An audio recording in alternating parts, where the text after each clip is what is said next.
great. Because everybody thinks you're the most beautiful, like everything is right, everything's tight.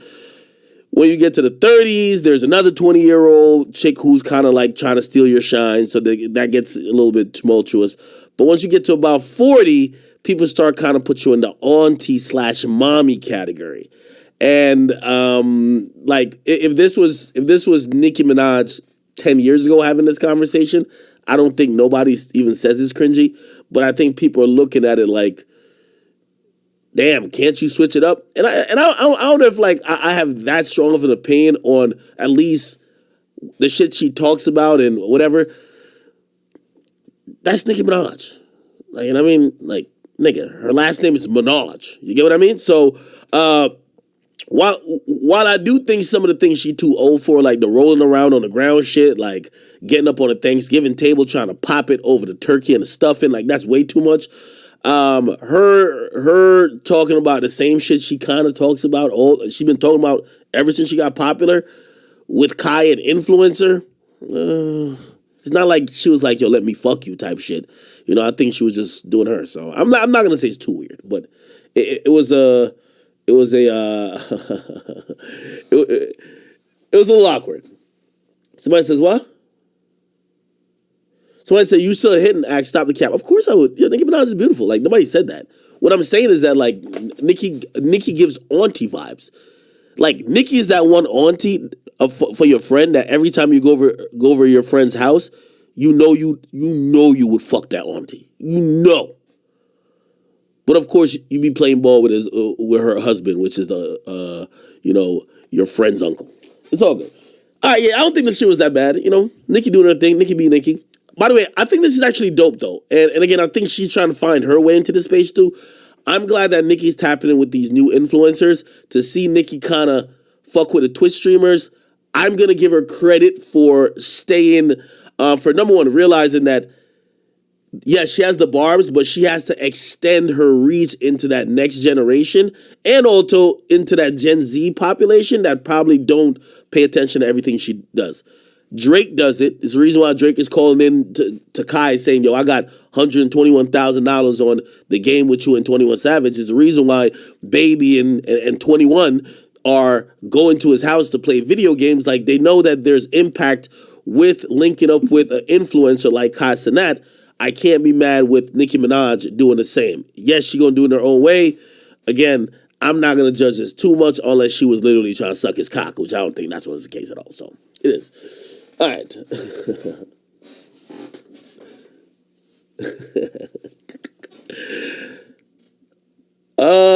Y'all say what? Man, y'all be just trolling. By the way, shout out to somebody on Rumble. Let me see what y'all saying on that bitch. We're going to talk about the Youngboy situation in a second. We're going to kind of like review this whole video or review the whole, this song and also talk about his tape, talk about what's going on with that. So give me a second. We're going to get to that in a little bit. Salute to all my people on YouTube and definitely salute to my people on Twitch as well. Real quick, while we're here with it, we should just mention that, let's see, the Tory Lanez motion for a new trial was denied. I told you guys that I don't know why this was becoming a big deal in the media. It was going to be denied. Like, it just didn't make sense. Now, a lot of people thought I was switching up on Tory, but I'm sorry. Like, I have a brain, okay? I'm just no blind follower. Tory was asking for a new trial to the same judge who sat there for weeks and months and years presiding over this case, and they wanted in a motion at the last minute. The game is already over. Niggas pouring Gatorade on the coaches. They wanted the judge to say, "Oh yeah, I officially," because the judge is like a referee. They wanted the referee to say, "Oh yeah, I referee this whole game wrong. Let's play it again." Like, bro, like you should know that wasn't gonna happen. So this chapter has now come to a close, and Megan Cuniff has been covering it. By the way, also salute to Milagros and them. Like, I don't know if there was some static between all of them. Like, I seen Milagros is in court. Let me see if I can. Here we go. What's Milagros' Instagram? Milagro-grams? Milagro. Okay. I think this. Okay, I think this is her. Is this her? Yeah, it is. Let me see. So, I watched this. This was like right after they announced that the motion was denied. Here's our lovely friend Milagros. Hey, you guys. So I'm here. Obviously, it wasn't a long time. So, they did deny everything. That's really not a shock because they wasn't giving the nigga a chance anyway. So that's what happened. Okay? One more time. They denied everything. They will be sentencing Tory. He will have to go to jail and he will appeal. To answer your questions, appeals take years. There's no way to fast track an appeal. I'll definitely say though, Milagros seems very emotionally invested in this, which by the way, I love Tory too. Like, you know, I fuck with Tory. Like when I go to Miami, I use the studio. You know what I mean? But also, you know, shit, you can't do nothing if you can't do nothing. You get what I'm saying? I've said from the get-go since the verdict came out, hey, whether, you know, I wasn't in court, you know, I felt the verdict would have went the other way, but I do know if he has any chance of getting out soon, it's going to be through appeal. It appears like Milagros went to this motion for a new trial thing, and I think she was covering it. You know, obviously she's been connected to this case definitely as well. But she's definitely a big Tory Lanez supporter, you know. But yeah, she definitely looks super disappointed. I didn't have high hopes for this whole motion for new trial thing. So he will have to sit in jail at least maybe 1 or 2 years. It's not speedy. It's not speedy. So as I told you guys, don't be defeated.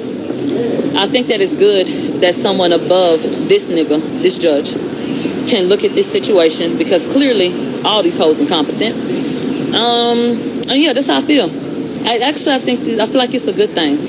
Yeah, I feel like it's a good thing because now we can go up over his head and them people up there seem like they got more motherfucking sense. Okay? So the only thing that's a negative is the fact that it's not overnight. Ain't no amount of money you can pay. Ain't no way to fast track that. It's a process. And that just is what it is. It don't matter how much money you done made or who you are. Appeals take time. So, that's that. That's that. And there are a lot of people that are going to be happy about this. But like I said before, war has been declared on your black ass. And if you don't see that shit, then bitch, I don't know what the fuck to tell you. Like, your life is in danger. It's been in danger. You don't stand a fucking chance. So, we'll see. And it's not the end of the world. It's discouraging and it sucks, yes. But we all knew it was possible. And with the way that these hoes was acting, who's surprised? Okay, so let me put a few things in perspective, right? Because, you know, and again, salute to Milagros. I think, you know, she does an amazing job. But everything she's saying here is gonna, you know, it's kind of clouded in emotion a bit. We're not getting details. I'll give you some more details. The judge essentially ruled, they try to say, yo, Tory got bad advice from different counsels. He had Sean Hawley, then George Mejvin, which they came to court, and which you gotta realize there's a PR look on all this too, right? Remember right after the trial ended, they said that Tory would not be blaming his lawyers. Well, they went to the court and blamed the lawyers. They said Tory they pretty much had ineffective counsel, and they said that the first lawyer, there was a conflict of interest. That's why they filed something in seal to kind of explain that conflict, which I don't know what that conflict still is. But they're saying that, you know, his lawyer didn't give him proper legal advice. And basically they were saying that if they could have done it again, he would have taken the stand. The judge basically shut it down and said, yo, you're picking your lawyer. You had enough time. You had 2 years to, actually more than that, to think about these decisions because you know this was going to trial, and you didn't take the stand. Like, we're not about to just do this over because now you want to talk. And a lot of people now believe that Tory should have taken the stand, even though most legal minds and most lawyers would say, don't put your client on the stand. They also brought up another particular situation. They said, well, this whole thing was biased against Tory, and it was biased against Tory because he was referred to in court multiple times by his stage name. Now, his real name is Daystar Peterson, but in court, they referred to him a lot by Tory Lanez. Like, you know what I mean? Imagine instead of calling Young Thug Jeffrey Williams, which is his real name, imagine if the court kept referring to him as Young Thug. If a juror heard someone repeatedly being referred to by a stage name, they might already get an innate bias to say, well, the nigga's name is Thug. Like, I would imagine he's a thug, right? You know, so they were saying that Tory, the judge shouldn't have allowed it and should have checked it, that he shouldn't have been referred to by a stage name by the prosecution. Here's what the judge said. The judge said, okay, that's a fair point, but I'm going to deny it because the defense, you guys, called him Tory Lanez too. If you don't want them to call him Tory Lanez, why did y'all call him Tory Lanez? Again, you know, not only do I think that there's one piece of evidence I keep telling you that its best chance to get Tory out of jail is going to be on appeal, but it's saying that the judge should have never allowed that 80-minute tape of Kelsey to be played. So let me tell you how that went down and how the judge answered to it. They said to the judge, hey, judge, that shouldn't have been played. Remember, this is the judge who allowed it to be played. Like, they made a decision. Why did the judge allow it to be played? George Mechvin, which is, I'm probably butchering his name, the second lawyer that Tory had, the guy who did the trial for Tory, he basically accused, in a roundabout way, so I'm not verbatim, he roundabout accused the prosecutors of pressuring witnesses to say what they wanted them to say. So they basically said, yo, Kelsey is here now to tell you she never seen Tory shoot nobody. She never seen Tory with a gun. And if you have anything of her saying otherwise, is because the prosecutor forced Kelsey to point at Tory. Now, they went so hard with that point. You got to imagine, in court, ethically, that is very low down. Like, I believe, like, a prosecutor would definitely damn near almost get some severe punishment, maybe disbarment. I'm not too sure if that would carry any criminal penalties. But if you're getting, remember, the prosecutor is prosecuting this case for the best interest of the people. So the state represents the best interest of the people. You're not supposed to lie. You're supposed to be very honest about the evidence. That's why they have discovery. And also, they're not supposed to overcharge or maliciously charge. You're supposed to exercise discretion in fairness and also to seek the truth. Okay? If someone really did commit a criminal offense. So if a prosecutor is telling a witness like, yo, get up on the stand, or yo, just put it in statement that Tory did, that we could get him locked up. That's wild crazy. So Tory's lawyer said that in court. The prosecutor gets up, calls for a sidebar with the judge, and also it's addressed in open court too. The prosecutor says, that is the most disrespectful thing you could say to us.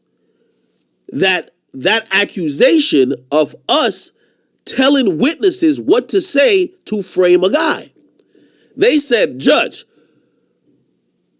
because the defense claims we did that, and the jury heard what the defense said. So remember, it's all about what the jury hears. The prosecutor said, because at first they were not going to let that 80-minute thing from Kelsey play, the interview. They weren't going to let it play. But Tory's lawyer basically said that the prosecutor forced Kelsey to say some other shit before, and then the prosecutor got mad and also said, yo, they're trying to ruin the reputation of the office, and also the prosecutors. That didn't happen. We want you to reconsider that the jurors who just heard that, because you can't erase their memory. This ain't Men in Black. Give us an opportunity to play unedited the full interview clip with Kelsey, and the jury could then make up their own minds to say, are we forcing her? Was she under duress? Were we kind of asking and angling questions to make her give the answer about Tory? The judge actually agreed. The judge said, well, you basically accused them of forcing her to say something she didn't want to say. If they got the clip of what happened, play the whole clip. They played the whole clip, and it was horrible for Tory. You get what I mean? So basically, in takeaway from that, and by the way, they blamed the lawyer again. They said Tory's lawyer was too aggressive. They you can't be too aggressive in court. So Tory's lawyer was literally saying, yo, these prosecutors are so corrupt. They're having people frame Tory. When you get that when you get that abrasive and aggressive, now things that were previously struck from being played in public court now becomes reconsidered by the judge, then it gets played. So essentially, the judge actually said, hey, I stand on my decision of why I allowed that thing to be played. So this is what they said in the denial of these motions. They said, yo, we stand on our decision, or the judge said, I stand on my decision to allow it to be played. Your lawyer attacked the prosecutor, saying they were basically framing you with telling Kelsey to say something in a prior interview that she never said. So I allowed them to play the interview.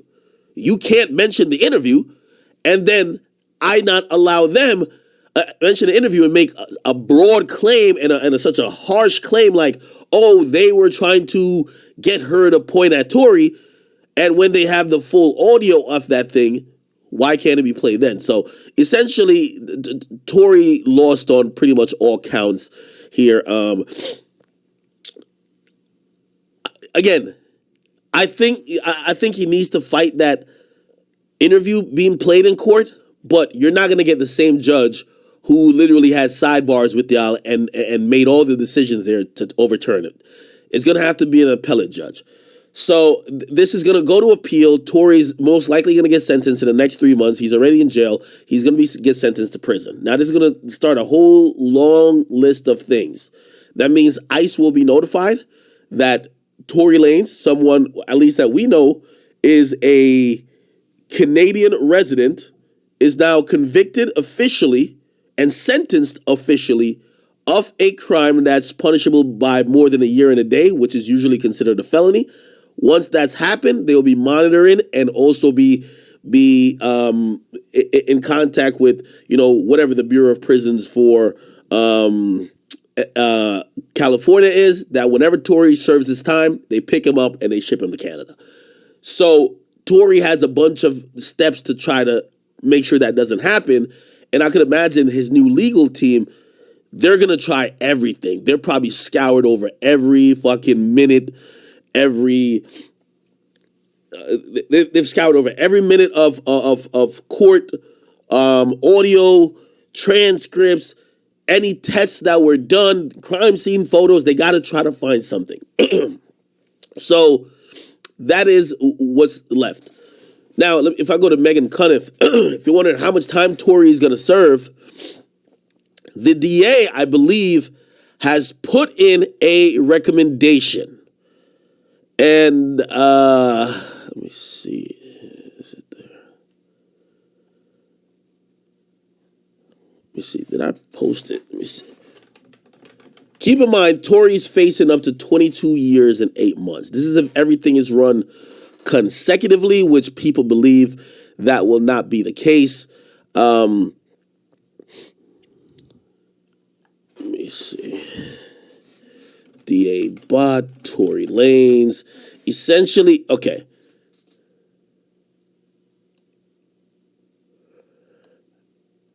All right, just give me 1 second. Right here. So Tory will likely spend at least 9. All right. Oh, here we go. I think this is the DA right here. By the way, you know why he's going for the juggler too?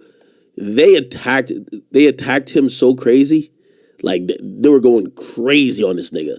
They were saying he's biased, he's making shit up. So now he won. You think he about to, because, you know, the prosecutor recommends, right? The prosecutor is going to recommend a punishment.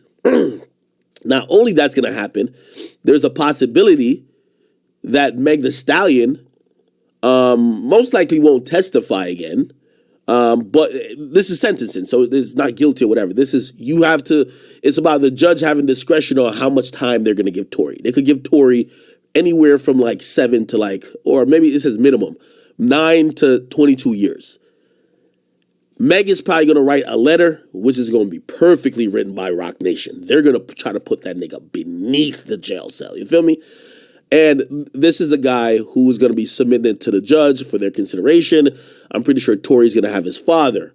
He's going to have like maybe some rappers, record labels, pastors. He's going to have people try to write letters on his behalf saying he's not that bad of a person, hoping that it could appeal to the judge, and the judge is going to think about everything and give out this sentencing. Let's hear what this prosecutor got to say. The sentencing range on this case is roughly 9 years all the way up to 22 years in 8 months. The minimum is 9 years?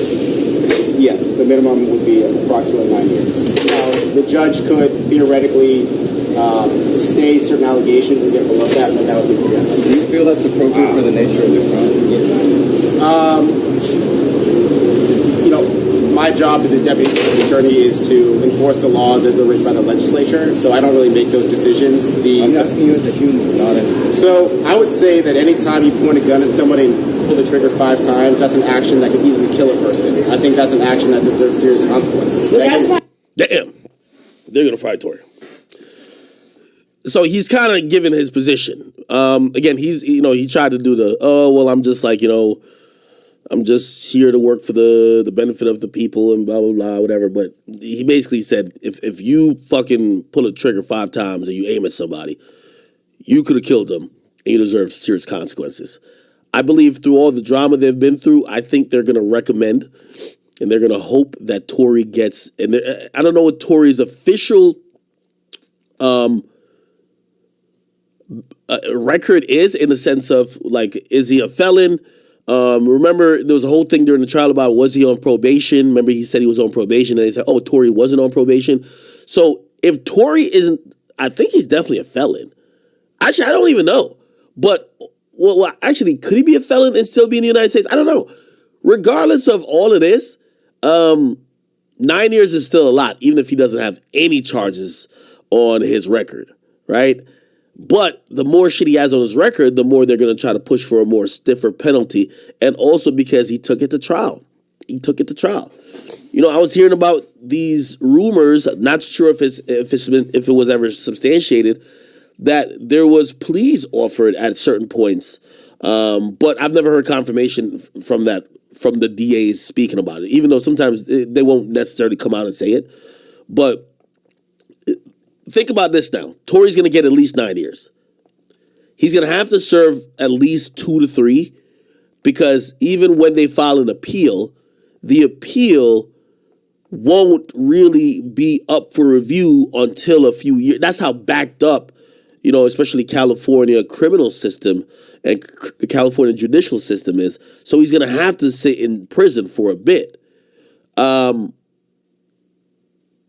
Also, how does that affect with ICE? Sometimes ICE will, as soon as you serve a certain amount of time, they'll pick you up. I don't know exactly what's going to happen here, but 9 years is a long time. I was hearing that he was offered like something below 5. It was supposedly something below 5. I think it was like 2 or 3, which again, Tory's disposition was this whole time, I didn't do it. You know what I mean? If somebody told you, yo, take 2 years, and you're adamant, like, I didn't do it, and I didn't commit a crime, like, you're not going to take it. I would hope, right? Like, that's different from, like, a speeding ticket. Sometimes a cop ever pulled you over and gave you a ticket for some shit that you're like, yo, I didn't even, like, it ain't all the way true, but you just resolve it by pleading to some shit you ain't even do just because you want to end it.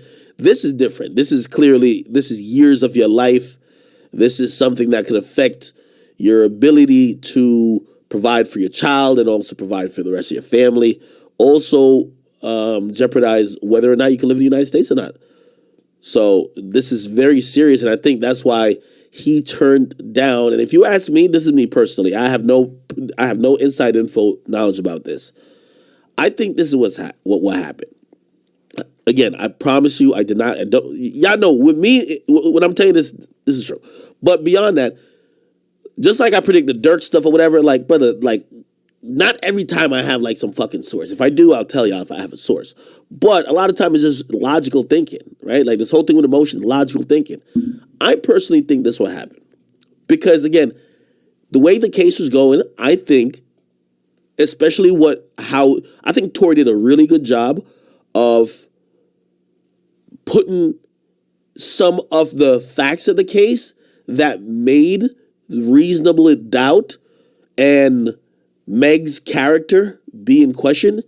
I think he did a really good job of putting that into the media. And it forced people to pay attention because they're like, yo, these facts right here doesn't sound like facts of a case that's open and shut. I think for a while, the DA may have, this is me just, I'm riffing, I'm thinking. I think the DA might have said, yo, it's probably better that we not take this to trial and get spanked, and who knows how this shit could have went. Let's just try to get a plea. We get a guilty plea, whatever. Hopefully we could get Meg happy. Also, I do think Rock Nation was putting pressure on them too. Rock Nation was like, yo, remember I think it happened in Cali too. Remember the Chris Brown situation? Yo, this is a big case. Y'all can't fumble it. Y'all can't fuck it up, and y'all can't let him off the hook. So I think Rock Nation, on behalf of Meg, was putting pressure on these niggas too. But I think they were probably floating around the idea of a plea. Cool. I think Tory thinks about the plea. And this is what I personally think. I believe Sean Holly, which is the first, like, you have to Google who some of these people are. Sean Holly. She was one of the attorneys on O.J. Simpson's Dream Team. So she was on the Dream Team defense. This is her right here, right next to Johnny Cochran. She's one of the best. I think she looks, by the way, great optic as well. You have a black woman. I didn't even know she was black till now. Holly sounded white to me, but she black. This is black, right? Yeah, she's black.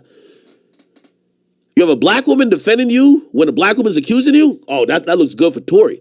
I think she tells Tory, yo, Tory, I'm gonna be honest with you. We have a shooting victim. She's alive. Remember, she kept having to go through these motions for gag orders, too. She was the one that was dealing with it. Remember, she was the one in court who said she didn't know who Akademiks was, which I believe her. I don't think she knows who I am. She's probably just into law. I think she starts realizing, yo, Tory, based on what you've done online or based on the internet responding to Meg is 100% going to testify. And she's going to point at you. She's saying it on Instagram. I think she says to Tory, let's try to get a plea. That's the best chance. Smoking right now. I think Tory thinks about his career. I think Tory looks at it like this.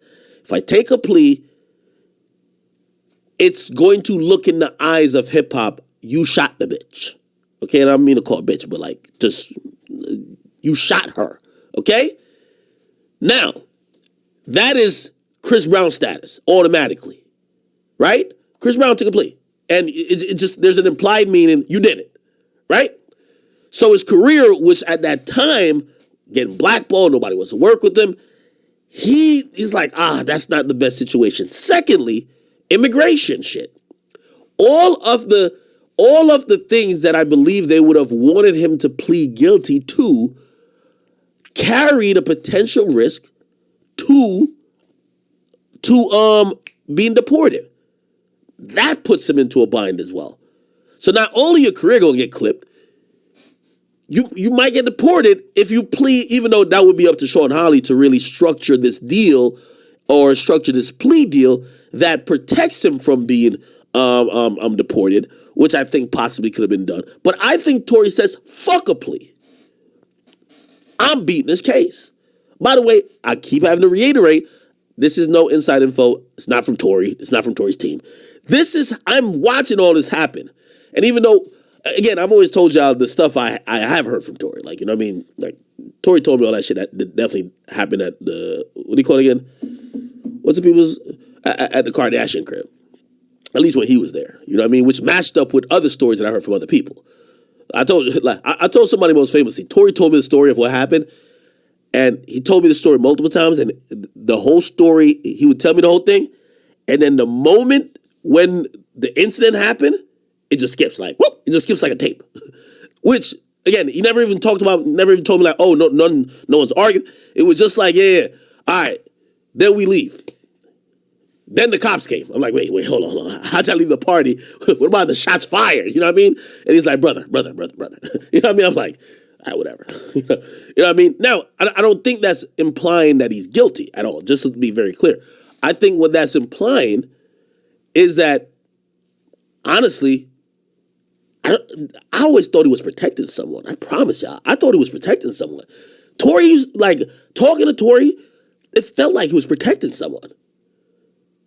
And he was protecting someone to the point that he wouldn't even tell nobody what the fuck, like, really happened. And I'm like, all right. Because I would say, yo, you know this is what they're saying online. And he was just like, brother, this is not what happened. And I'm like, well, nigga, so what happened? Never got it. Anyway. Yes? When you're ready. Okay. All right. So that's what I thought. Again, this is me. By the way, for anybody who takes this is nothing from Tory. This is literally, I'm giving my summation of this trial.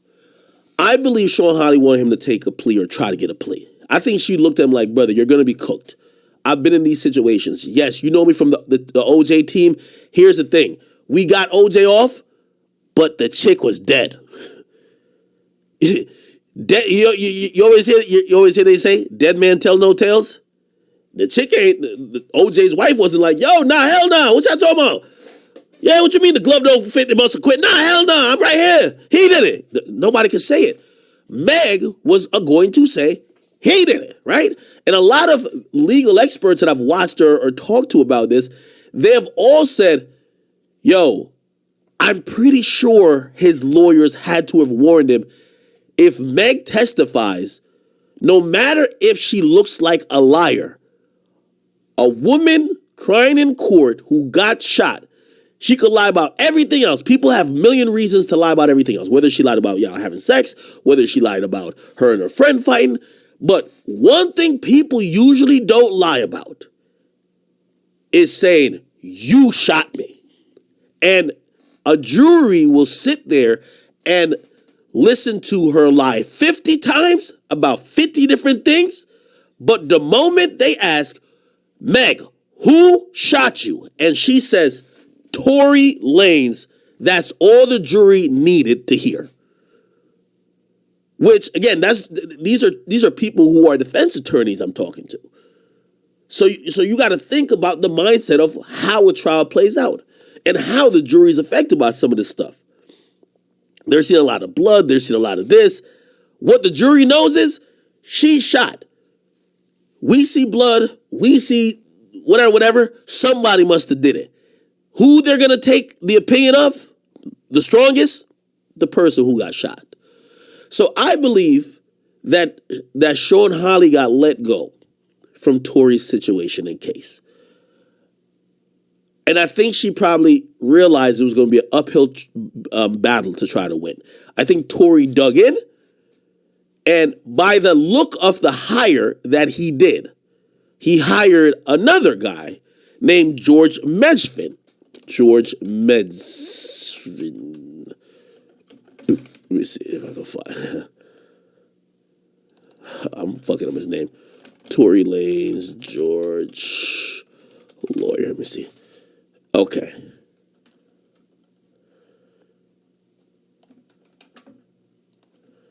Here.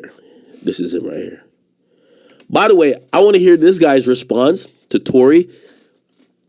Because here's the thing. When the lawyer came out and says he didn't get fired. This is him right here. He didn't get fired. And he blamed the loss. He said he says it was mutual that he didn't take part in the appeal. He said, I didn't get fired. I'm still friends with them. But here's the thing that happened during this motion. The judge forced Tory's new lawyers to say, because they were trying to butter it up. They're like, well, you know, they didn't say he was a bad lawyer, but they skipped around it by saying, after our first lawyer left, the new lawyer that came in didn't have time to prepare, blah, blah, blah, blah, da, da, da, da. You know, like, you know, they weren't that familiar, blah, blah, blah, blah. And the judge cornered them, which they had to admit because they're trying to get the judge to agree. The judge says, are you saying that Tory had ineffective counsel? I don't care what it is, whether he just came in, whether he's just a bad lawyer. Are you saying that? And they got it on record with Tory's new lawyers saying, yes, we're saying that. So essentially, that's Tory blaming the lawyer, right? Anyway, so Tory hires this guy. And I've talked to a few lawyers. Some really, really, really good lawyers. They're actually not lawyers, though, in California, but really good lawyers. This is what they told me. They said, Akademiks, there's always and by the way, I don't know this guy, and I'm not trying to disrespect him. I'm just telling you what other attorneys and multiple have said. They said there's always a guy like this in law. And I said, what do you mean? They said when you get a case, the hardest thing to do is tell your client, brother, maybe you really are innocent, but based on what they have as evidence and based on the fact that they have witnesses who are going to point you out, you're cooked. I can't work magic. I can't put some Houdini spell on the witness not to say your name. So we have to start to pursue a different angle. A lot of times people be like, nah, I don't want to hear that. They said there's always a guy who comes in and he's the guy who looks, he's this guy right here. Y'all know what I'm about to play, right? The guy from the RDC skit. The guy who sees the evidence in 4K that you are guilty as hell and he says, oh, we gonna beat this. Illegal possession. And by the way, when I'm saying guilty, I'm talking about what the facts would lead a jury to conclude. Not saying nobody did it or not. Here we go. You ever see this kid? 2 counts of capital murder. Illegal possession of guns. Illegal possession of cocaine. Illegal possession of meth. Why are you using meth? I don't use meth, I move meth, nigga. Oh, you move meth. You showing this right because it says all that in your new song. Why would you say that in your new song? My new hit single, I just killed a nigga and I move drugs. Why the fuck would you name your song, I just killed a nigga and I move drugs? Because I really do that shit, I'm true to the streets. Can you get me off? Not only did you do that, they got your ass on camera. Niggas ain't got me on no fucking camera. This is the clearest video I've ever seen. This is the most HD shit ever. This is 4K. How did they get you in 4K? That ain't me.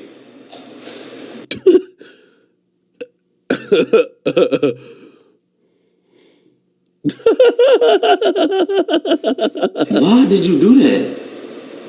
Why would you look? Nigga, you got the same fit on. Did you do this today? Did you do this today? Man, can you get me off or what? This nigga done did this today. You shot 3 niggas today and asking me, can I get you? Yes, I can. On God. Yes, I can get you off. It don't matter what you did. Really, I just want to show you what kind of trouble you was in. Yeah. I can get you off of anything. It don't matter. Yep. Come on, man. Hey, guess what? You might have to go to jail for like 2 weeks, but you got bail, right? I move drugs, nigga. Yes, you will be back rapping in 2 weeks.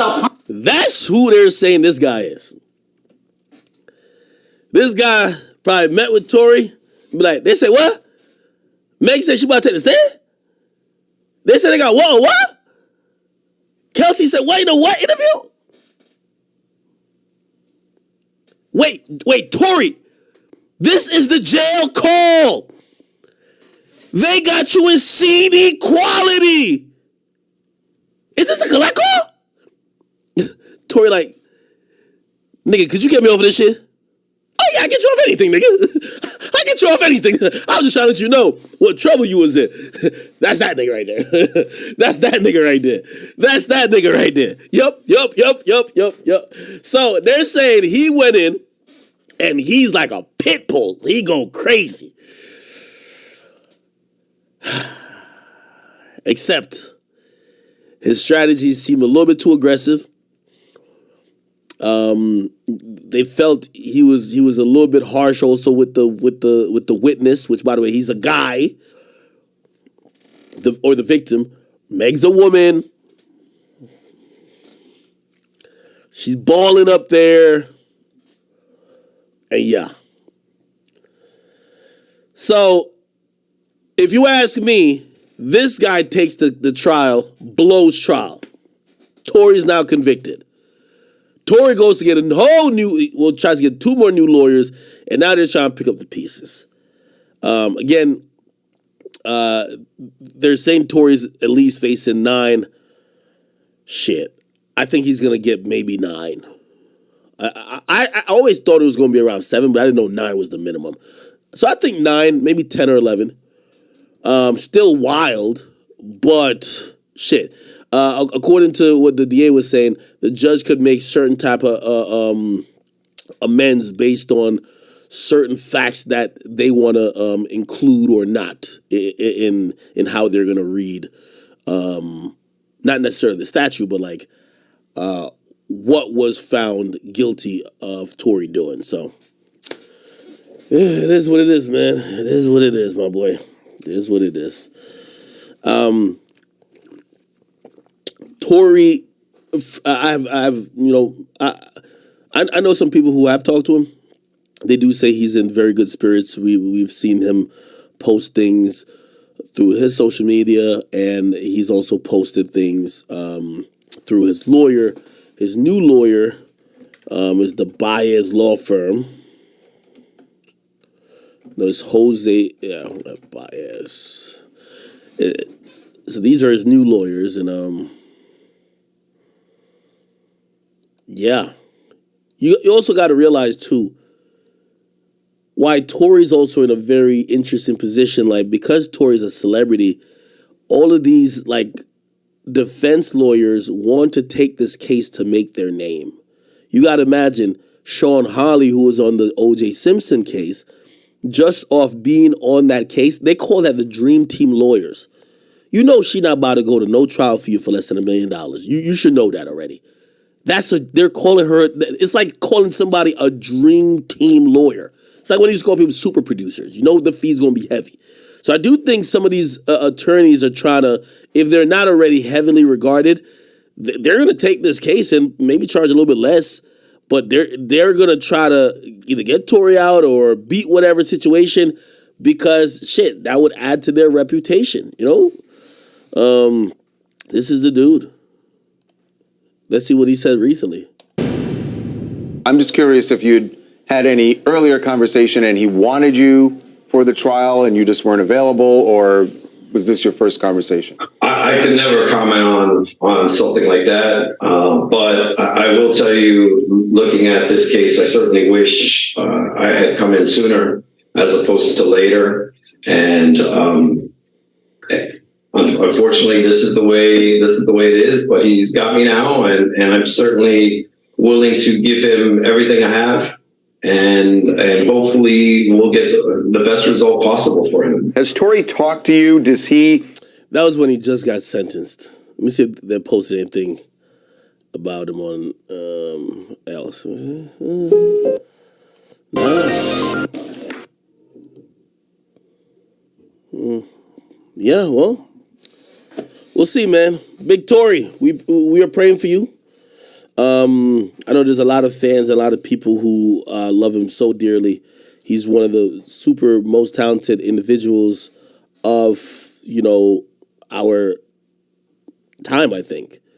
By the way, I do hear that there's a lot of his peers were rooting for him They have contacted him. People haven't switched up on him, but people ain't, they ain't gonna necessarily still jump out with their public, support because now there's a verdict, right? And like before, we started seeing the momentum. Even Drake was just like, "Yo, you know what I mean? Meg lied," or whatever the case is, and that was kind of like almost like in support of Tory. The verdict came down, so it's like you just kind of look like an asshole if even if Tory's your man's and you really do believe him, if you're still saying shit like that, you just look like an asshole. I mean, even 50 Cent came out and just said, "Yo, shit, I was wrong." You know what I mean? And 50 don't apologize for shit really, but 50 came out and apologized, which we'll see, man. Right? All right, people. All right. What else didn't I talk about? Hey, before I get into anything else,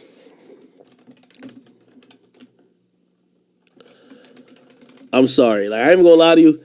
Blueface and Chrisean Rock is fucking hilarious. I'm gonna be honest with you. You can't help but watch because I've never seen two people like choose to fucking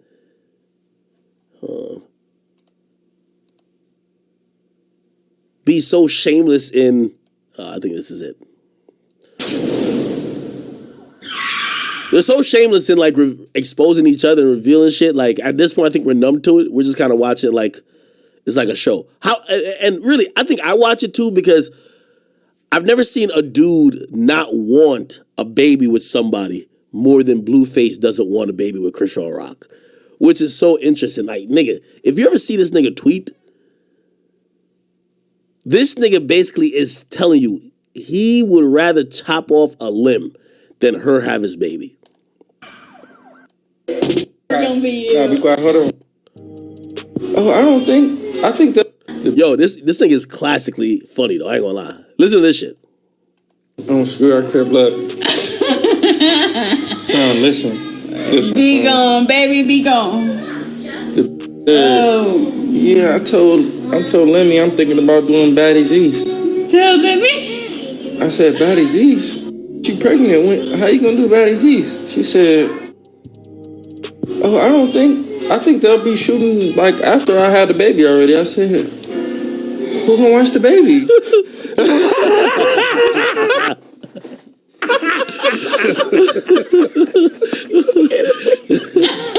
Me? Bitch, he says you.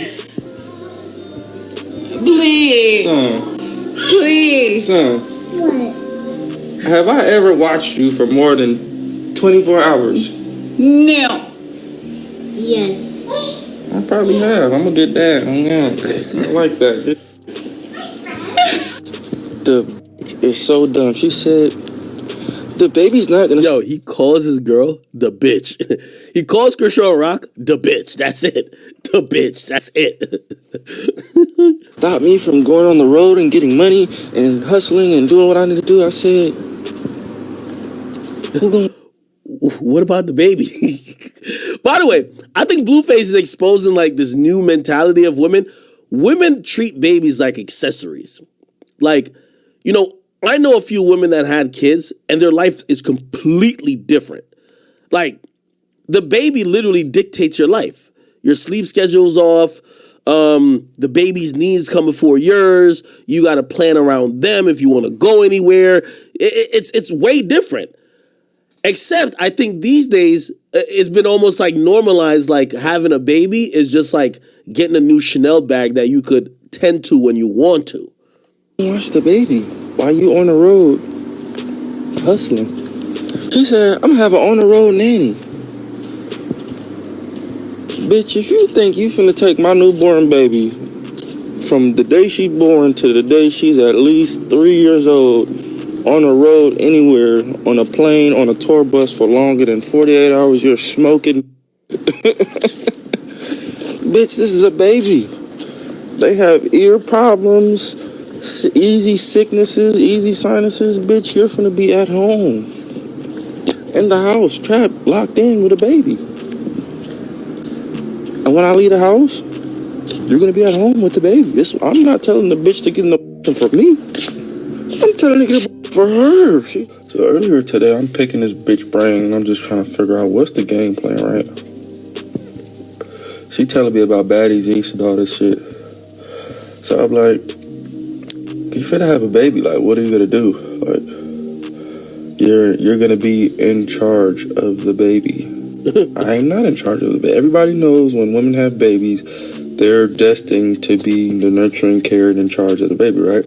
This bitch keeps saying, I'm going on the road, I'm gonna get this money, I'm gonna keep hustling.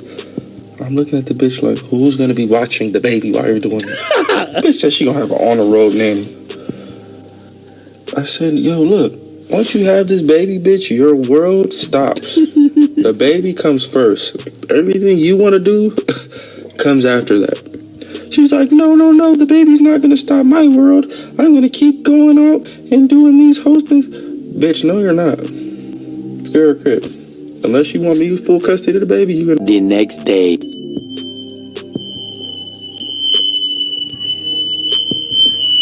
So apparently she gets mad that he's talking shit about her, and she comes to his house and tries to burn his house down. That seems normal.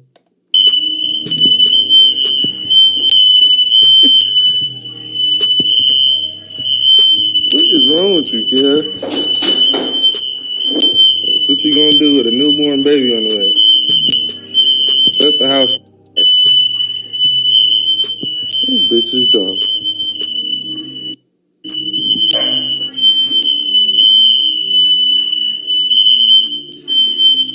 Look how dumb the bitch is.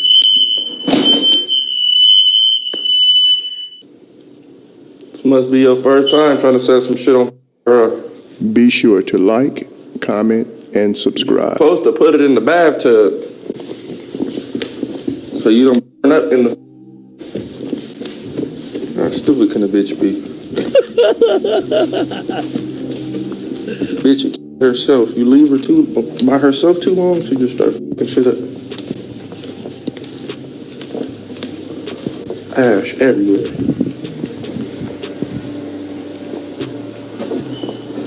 Bitch like a 6-year-old. You leave a 6-year-old by herself, you gonna come home, your shit gonna be cut up, broken up. Door gonna be broken. God damn. The bitch is strange, kid. Don't understand it. House smell like smoke. You know what's so funny, and I've been thinking about this? A lot of toxic women love to, like, you know, they'll say dumb shit like, oh, the baby's gonna calm me down. How are you gonna set the house on fire? What about the baby? What about the baby? Like, what's the baby gonna be doing when you're setting the house on fire?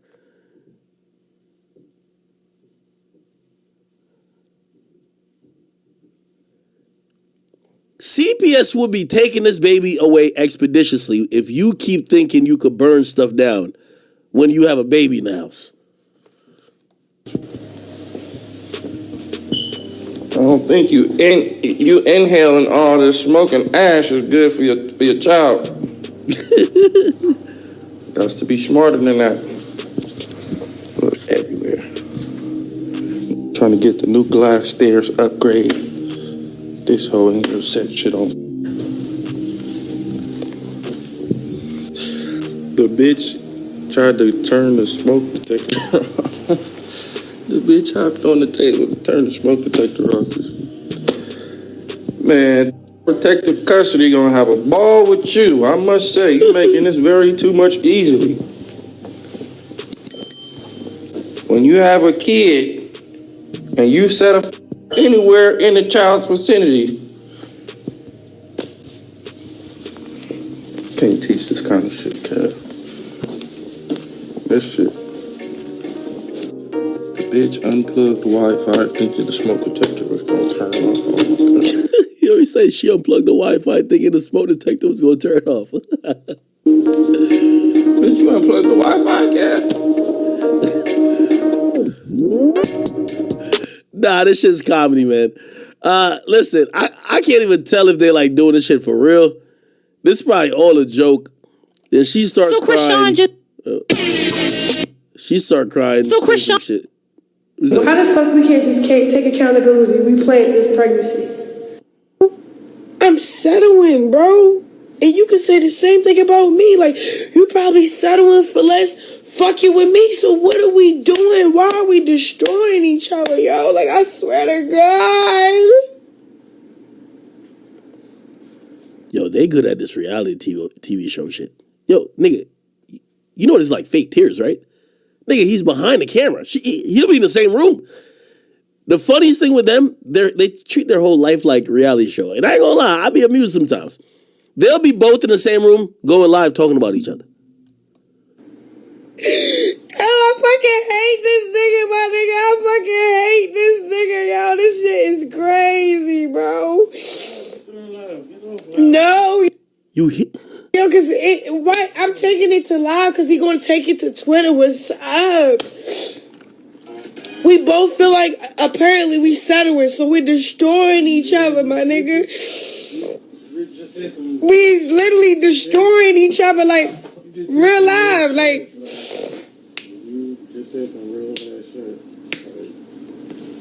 The only reason why he popping it the way he popping it, following the people he following on purpose. Because he feel like he's settling. So if we feel like we settling, what are we doing, yo? Then all this the baby's already here. It's what? Big as shit, my nigga. When I see my stomach, I'm like, oh, it must be like too much. You feel me? I'm 5 months. No. Like, what? No. What are you saying? Like, for real, bro? Okay, so no. Now. Hey, Chad, I keep telling y'all, man. Bullshit pays. I seen somebody y'all mentioning. She got 46,000 people watching her just crying. Now what? Okay, so do we part ways? Do we stop settling? Do we move around? Do I start looking for homes? Like, stop saying other shit and then, like, real life destroying me on this social media, my nigga. We realize. The mother keep mentioning me. I haven't mentioned her since right now. I know. Right now, this shit is comedy. I kid you not, this shit's comedy.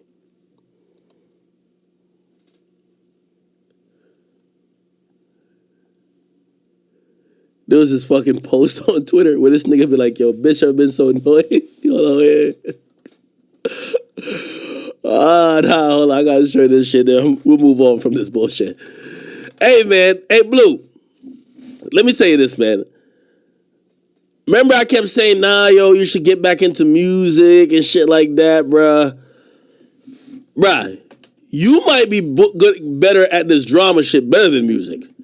Stay at this shit. I ain't gonna lie to you, bruh.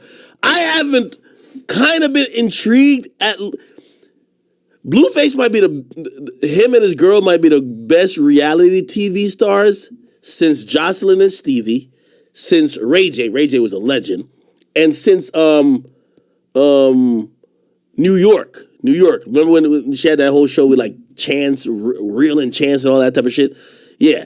Blueface might be up there because the fuckery is baked in. Let me go to this page.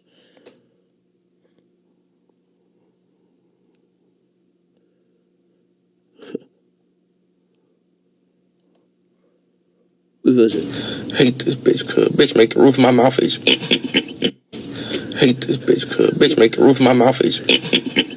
Nigga, this shit might be scripted, but I don't give a fuck. The bitch unplugged the Wi-Fi thinking the smoke detector was gonna turn off. Oh my god.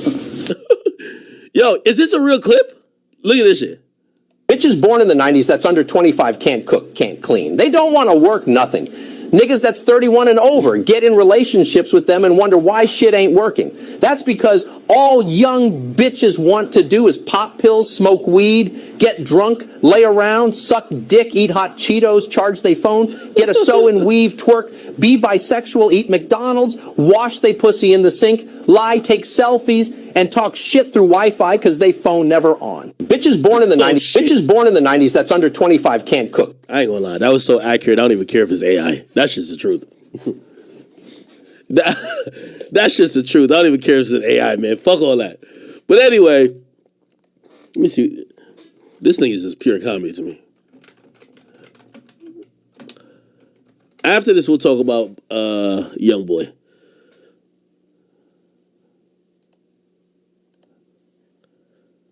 How much dick her head can hold? This feels like Blueface from 2000. On that.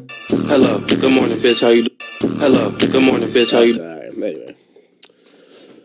All right, people. Okay, let's get to the topic y'all definitely want. But before then, we got to do Soulja Boy goes off. And if you don't know, man, my man Draco, he's just not for the fucking gimmicks. Apparently Soulja announced that he was dropping his album first, and then everybody everybody has announced that they're dropping their shit too. And my boy Draco just doesn't let me see.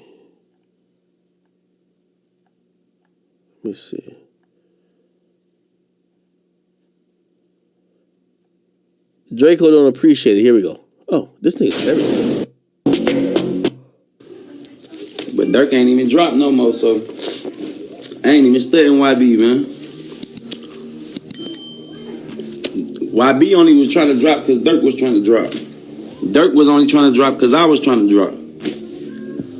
Now Dirk ain't dropped no more. I don't really give a fuck no more. You know what I'm saying? Like, I don't really give a fuck no more, man.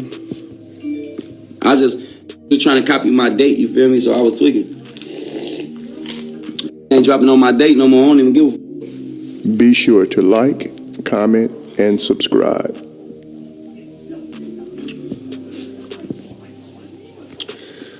Yeah, man, I don't really give no fuck.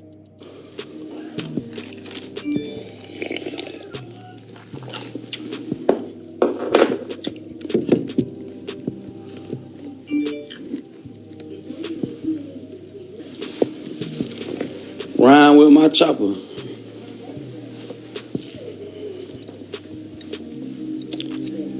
Maya, what's up?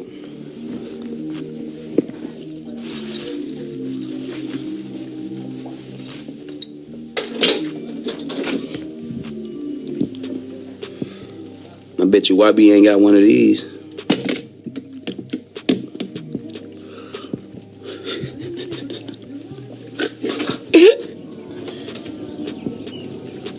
Yo, look how he's chilling. With my chopper. And watch how ballistic he's gonna go in like a few fucking seconds. Watch this. Ask about me and West Side. I'm the king of the world. Here we go. What you talking about? And if I'm out saying I'm dropping another album the next Friday after that, and another album the next Friday after that, and another one, and another one, and another one, you ain't beat me. Y'all talking about? What you talking about? You can't wait to see who you can't make them. You can't wait to meet what? What the f*** you said? What? Hold on. You said you can't wait to meet who? Me? Me? You can't wait to meet. Boy, you don't want to meet me, nigga. This shit ain't sweet. This ain't no meet and greet, nigga. I couldn't do business. Ain't no meet and greet. You talking about, it's gonna be nice to meet you. Boy, stop playing with me. What the?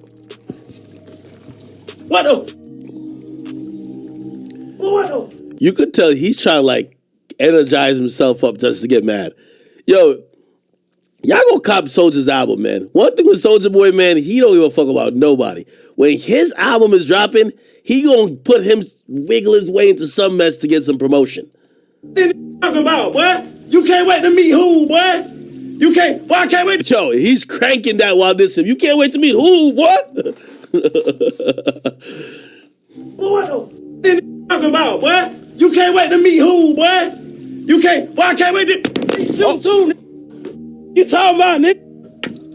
I can't wait to meet your bitch ass either. Bring your ass out the house. You can't come outside. On God, you on house arrest. On God, bring your ass out the crib. Come meet me then. What you talk about? Matter of fact, you can text me the address. We'll come to you. What you talking about? We can come to Utah, Screw Tie, Who Tie, whatever the fuck you at, boy. Talking about they can't wait to meet me. What the fuck this look like? This ain't no fucking meet and greet, bitch ass. What you talking about? Yo, Soulja Boy is such a troll. While he doing all that, he's pinning the link to his album. This is an Instagram live. He's pinning the link at the bottom. You can't wait to meet me. All right, gonna meet then. Talking about. Say, bitch. What's the bitch? Musty ass hoe. You look musty. You look like you stink. Stinking ass. Take a bath.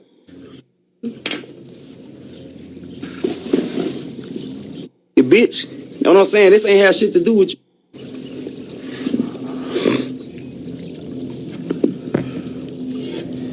You should have left this shit between me and Dirk.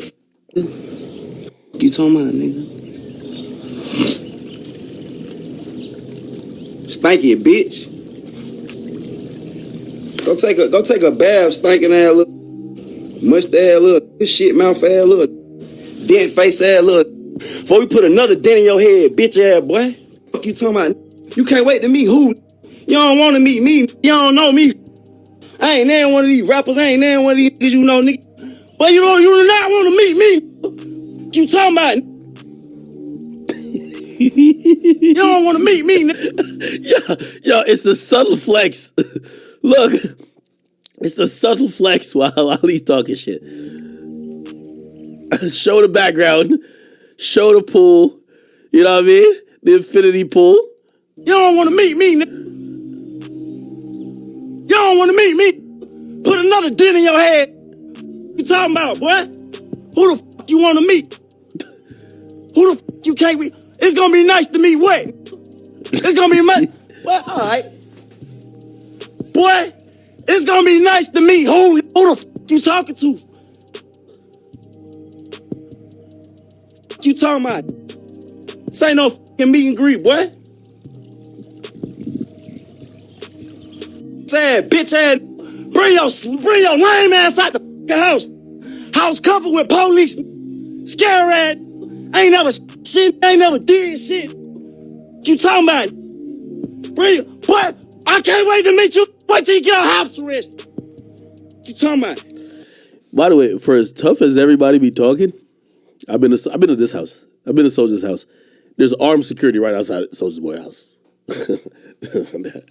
And there's armed security right outside Youngboy house. Like, do you ever think about this?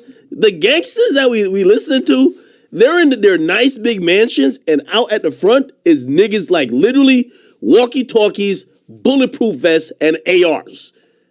That's at Youngboy's house and Soulja Boy's house. And they're over here shouting at each other on the phone. Ain't that crazy? Sad bitch ass. You know the fuck I'm at, nigga. You talking about your house covered by motherfucking police. Your house covered by the motherfucking police. You talking about sad bitch ass nigga. You ain't been out the crib in a year. You been in the crib too long. Oh, somebody says it's not police though. Yeah, but I don't think so. I don't think Youngboy got police either. I just think it's security guards. Why the hell would police want to be outside Youngboy's house? He's paying security guards. By the way, is not a bad idea. It's a good idea. Pay security. You got a lot of money. You talk a lot of shit. Shit, you've been through a home invasion. You're in a place where like it's hard to have guns legally, in a sense. California. Shit. You talking about I'm outside every day? You talking about? I'm outside every day. Every motherfucking day.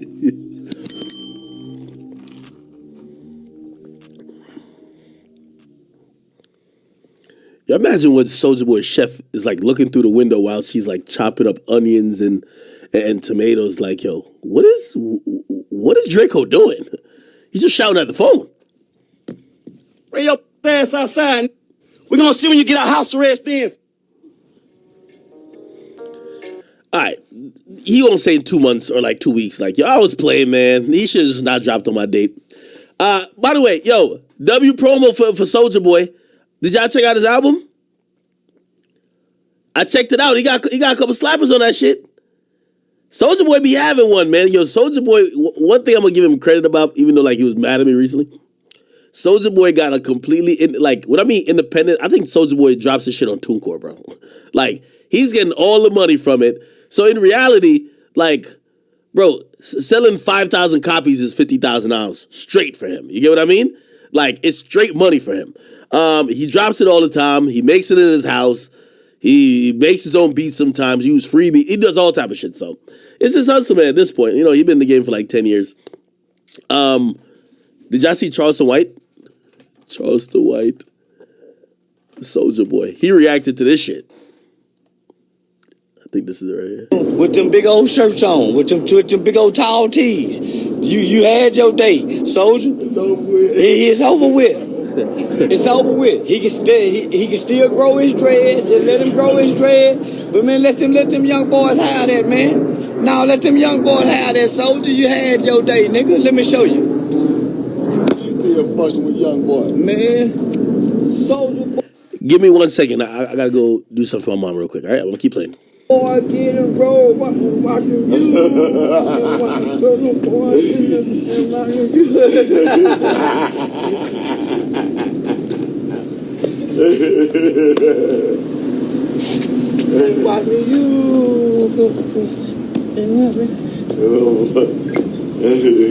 That's how. Yeah, no, man. Yeah. Say, listen, say, Lil Draco, let them little boys have it. Let them young boys have it, man. You done had your day. Yeah. You and Lil Romeo and them and Bow Wow and them, you in that category, nigga.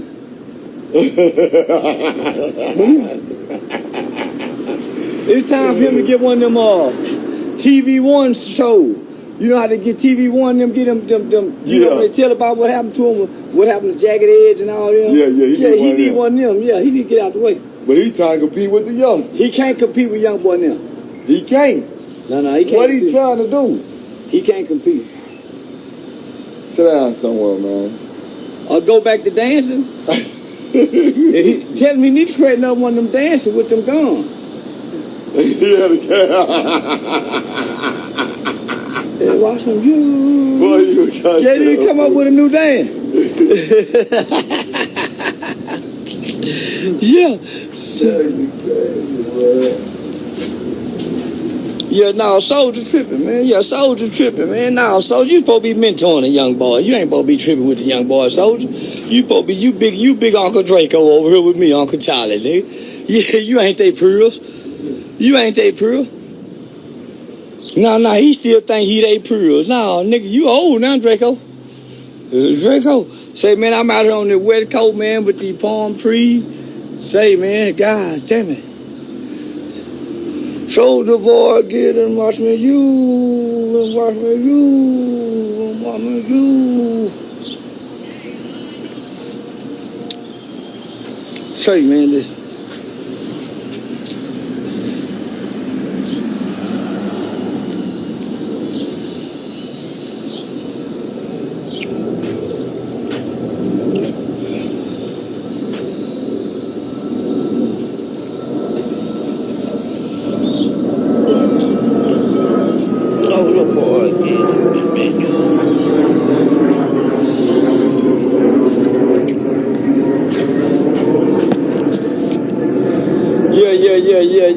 Yeah, y'all come on in, y'all. It's the Charleston White Live comedy hour, and I'm trying to settle the beef between Big Draco and Youngboy. I'm trying to tell Draco, man, say, Draco, let Youngboy know how that, man. Them young boys, this they day, this they time to shine. You had your time to shine. Get on out the way, man. Say, if you can't congratulate the young boys for how they playing, you can't compete. Nor can you compare now. Let them young boys have their low competition, their low competitive drive, and their competitive edge. You hear me, Lil Draco? Get down now, Lil Draco. No, Lil Draco. Lil Draco.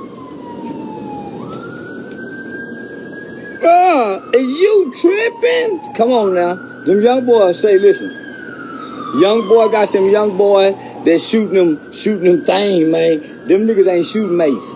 Now you leave them young niggas don't know nothing about that mace, young boy. You better leave them alone. I'm a nigga that like to spare young niggas. You hear me? Them young niggas ain't gonna want to spare you. I spray you. I hit you with the mace. Them niggas go catch a case. Fuck it. You better leave them young boys alone. Them young boys ignorant. They be playing them guitar with them guns. You hear me? They be playing them guitar with them guns, Draco.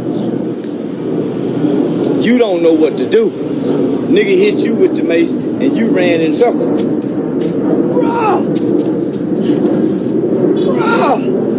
Did you mace me? You tripping? Yeah, nigga. Fuck you talking about? You nigga wanna act like y'all wanna talk. Y'all try to jump on. Nah, man. So, nah, man. Leave them young boys alone. Draco. Leave them young boys alone, man. Shit, nigga, I'm telling you this because I care about you now. I see you ain't, no, listen, them young boys, they're dangerous. Leave them young boys alone. Shit. Leave them young boys alone, Draco. Shit, I'm trying to tell you, man. Them young boys, man, leave them young boys alone. I'm telling you, man, leave them young boys alone, man. I'm telling you, better leave them young boys alone. Shit, I'm telling you, better leave them young boys alone, Draco. They got more than mace. I done seen them before. I'm telling you, them young boys are dangerous and they serious. And man, them boys, man, listen. Little Draco, listen. Leave them young boys alone, okay? I'm telling you this for my good and your good and for hip-hop's good. We don't need all these problems with them boys. Don't heard a bunch of them boys go stirring up shit, man. There be problems in the whole rap industry. People can't have concerts no more and none of all that kind of shit. They fucking up social media, the vibe, everything changed. Man, don't stir the boy up. You hear me? Draco, just don't stir the boy up. And tell Dirk to chill with that bullshit too. Nigga, y'all niggas just get money. Fuck, man, god damn, it was finna be a fun summer. NBA young boy was talking about peace. Man, it finna be a fun motherfucking summer. Now y'all done stirred up some shit. Man, I'm sick of you motherfucker, nigga. Fuck is wrong with y'all? Do y'all know how much pussy you can get when niggas ain't fighting and shooting guns and making a girl run? God damn, nigga. You know how much money you can make, nigga, when them niggas ain't causing the ground to shake because they shooting them drakes. Man, god damn, man, shit, man, god, why, what you niggas mad for? You niggas got all the goddamn money in the world, man. Huh? What you niggas mad for? You niggas got all the goddamn money in the world, nephew. Huh? And I ain't talking to little Draco motherfucker. That Draco just fucked up. Ever since I hit Draco with that mace, he been confused like a motherfucker. He don't know what's wrong. But I told him that's the effect of that goddamn mace. But listen, nephew, man, don't pay them boys no mind, nephew. Man, let them pussy ass nigga have it. Nephew, you know you a big dog. And then look, you growing up to be a tall young nigga. I bet don't none of them niggas want to fight you, man. You got them long arms and things, and you getting cut up and shit. No, say, nephew, let them bitch ass. All right. My bad, chat. My bad. I got Pluto in here. Hey, chill out, boy. He's super sad today. So my female dog, Princess, she went to training, and this nigga been sad the whole day, man. Like, he don't want to talk to nobody. He's just sitting down. But anyway, yo. Yeah, okay, cool. All right. Somebody said Charleston White sell out white. Blah, blah, blah. What was he talking about? Nigga.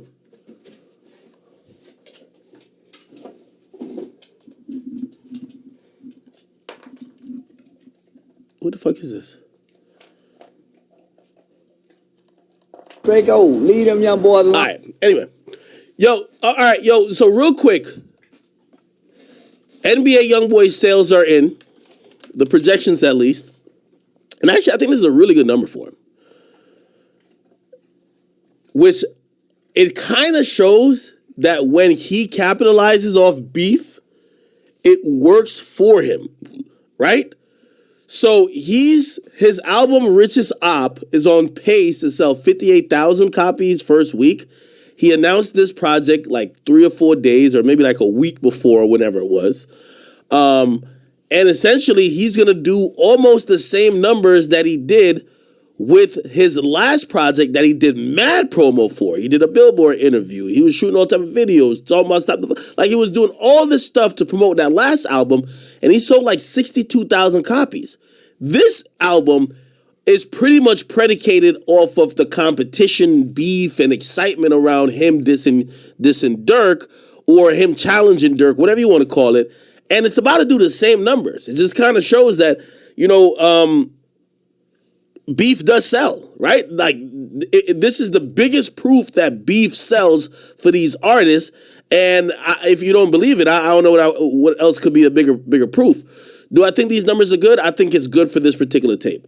I thought it was going to be around in the 40,000 something range, but him selling near 60, which that's what he did on his last album, I think that's a huge goddamn W. Some people says should have did at least 100K. No, like, again, I don't think I'm telling y'all this now. Youngboy is not. By the way, here's another thing too. His album "Don't Try This at Home" had like 30 tracks on it, I think. Let me see. NBA Youngboy, "Don't Try This at Home" track list. I think it got like about. Let me see. How many? That had 33 tracks, right? And that sold 62,000 copies. This one has 17 tracks, so half the amount of tracks, and it's selling damn near more. So basically, each track on this album is getting streamed more than each track on its actual album. So again, as people sometimes, kind of get caught up in this Dirk versus Youngboy shit, let's be very honest and be very frank about it. Do they not like each other? Yes. But do they kind of leverage the fact that they are beefing to sell records? Yes. Like, this is nothing where both of them don't understand that people who don't like Youngboy because they like Dirk will be intrigued anytime Youngboy disses Dirk. That's just how it goes. So again, I think they're kind of in an ecosystem where dissing each other or baiting like you're about to diss each other. That's why I think Lil Durk is baiting like. Here's the first bait I think Dirk did to Youngboy that made Youngboy want to drop. Dirk said on his Instagram, "I'm about to drop a song that's going to fuck up the streets or some shit." And I think people thought it was going to be another It's going to be another diss song. They thought maybe he was going to diss Youngboy. That's what y'all was also asking me, blah, blah, blah. And I kept telling y'all, I said, bro, no. Dirk recently only been dissing like few niggas in his hood, right? Then obviously I said that the beef was squashed, which wasn't. But then after that, I think Youngboy played his cards. And by the way, I'm going to be honest with you, this is going to be a big W for both of them, because I think without this beef or without Youngboy positioning this album like how it is, I think this album only does like 30K, right? And there's nothing wrong with it because he drops a lot, but I don't think it's doing 58. So I think he gets a W for it, and Dirk's going to get a W. You know why? Dirk dropped his single, and his single is #1 on every charts. Like, Dirk even kind of posted celebrating the YouTube numbers, even though he said he don't only drop on YouTube, so maybe that's a little light jab at Youngboy. But look, Dirk, J. Cole, look at the streams. This might be his best streaming song since the Laugh Now Cry Later, which wasn't his song, right? That was Drake's song, which Drake's song's just gonna go stupid. In a day, look at the numbers. It's trending #1 for music, 4 million. By the way, you could tell it's careful and it was planned. I heard some people trying to ask, like, yo, why haven't playlists showed like Youngboy as much love yet? Within the next day or so, they're gonna add those songs. Like, Youngboy literally dropped this album and turned it in very late. If you turn your album in very late, they're not gonna change a playlist that they plan these playlists out sometimes for weeks, right? Like, for example, Lil Durk, like, people, whether at Spotify or people at Apple Music, they knew that Dirk was dropping a single. Dirk turned in the song, played it for them, previewed it weeks ago. That's why they could have heard it to say, hey, if you look on, say, Rap Caviar, they have Dirk's song All My Life at #1. So he did 4 million views, and I think he baited out the beef with him and Youngboy to get an additional push, because him and J. Cole already is going to be a big song. But then if we look beyond that, look at NBA Youngboy. And he dropped his shit called Bitch Let's Do It. He's talking spicy in here. He's kind of dissing people. He's trending number 2, right? And yes, Dirk is doing more streams for the music video, for his music video, than this song. But again, Dirk's song is supposed to be a mainstream single. This is just like some hood turn-up song by Youngboy. You get what I mean? Still good numbers by Youngboy. The point I'm trying to say, in hip-hop history, beef has always been a thing where it's beneficial for the two people going back and forth, as long as it's not like a Ja Rule situation. If two people are in beef, like I'm telling you, like I forgot what executive said it, but shit, the magazines used to say it. The beef, the West Coast East Coast beef was where people were tuning into these magazines to kind of read or see what's going on, and it helped Tupac and it helped Biggie. Now, obviously, there was real consequences because people died, but beef generally in hip hop helps and creates, it isolates everybody and everything else going on and only puts the focus on two people, right? Like I always told 6ix9ine when him and Trippie was going back and forth, they never produced music in it. They never promoted music in it. One thing with Youngboy, one thing with Dirk, their beef, they're constantly putting out music, or they're constantly teasing music, or hey, I might diss him on this new thing. You know what I mean? So again, no matter what you guys want to say about this beef, I know some of y'all fans are invested. Like I think y'all are at war with these artists. These artists are lining their fucking pockets, right? This is what I think. I think Capitol Records was probably a little bit disappointed in that Don't Try This at Home album, right?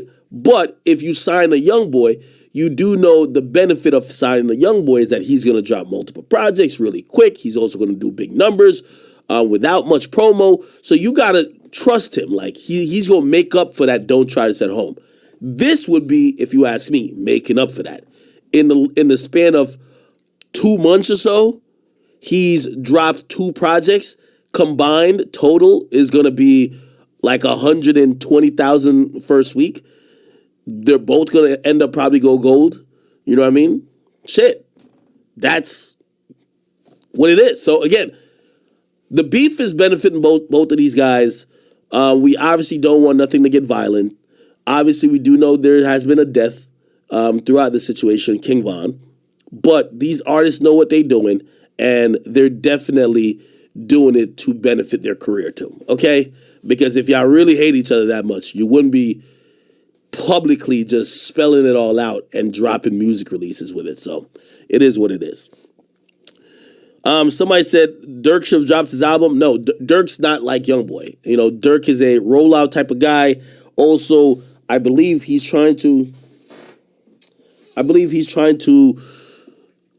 get to a next level with this album. It's called Almost Healed. He led with a song with J. Cole that's very socially conscious. I think he's trying to do a Grammy play. If you don't remember, I Am Greater Than I Was by 21 Savage.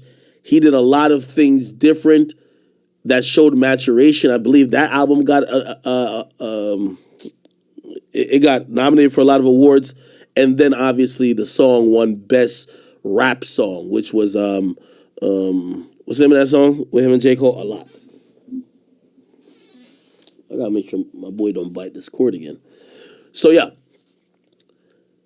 I think that's why Dirk has to do a rollout, right? I think he could just drop a tape, but no, this isn't a tape thing. I think he's going for the Grammys. I think he's going for possibly a crossover type of situation. Now, I'm going to be honest with you. I do think that there's a growing conversation that's saying, Dirk, what about your solo songs? When are you going to get like a big hit with that? Even though low-key I could say What Happened to Virgil was his song, and even this is his song, but they're going to be like, no, there's somebody else on the song helping. When are you just going to have a solo hit like when Drake had God's Plan?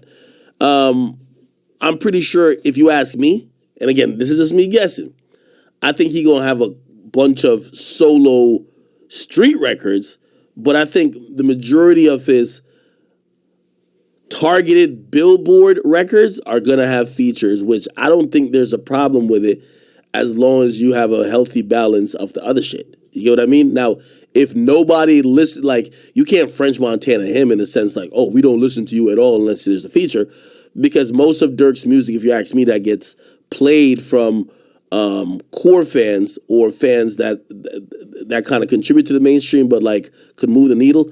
I'm gonna say it's those songs like Hellcats and Trackhawks. I'm gonna say it's songs like The Voice. I'm gonna say it's songs that are usually him in the lead. I'm gonna be honest. What do y'all think about the song? I think the song is dope. I think the song is dope, man. So I know some of y'all was thinking I was gonna recap this whole thing and be like, oh, yo, well, NBA Youngboy's losing and he's winning, or whatever the situation.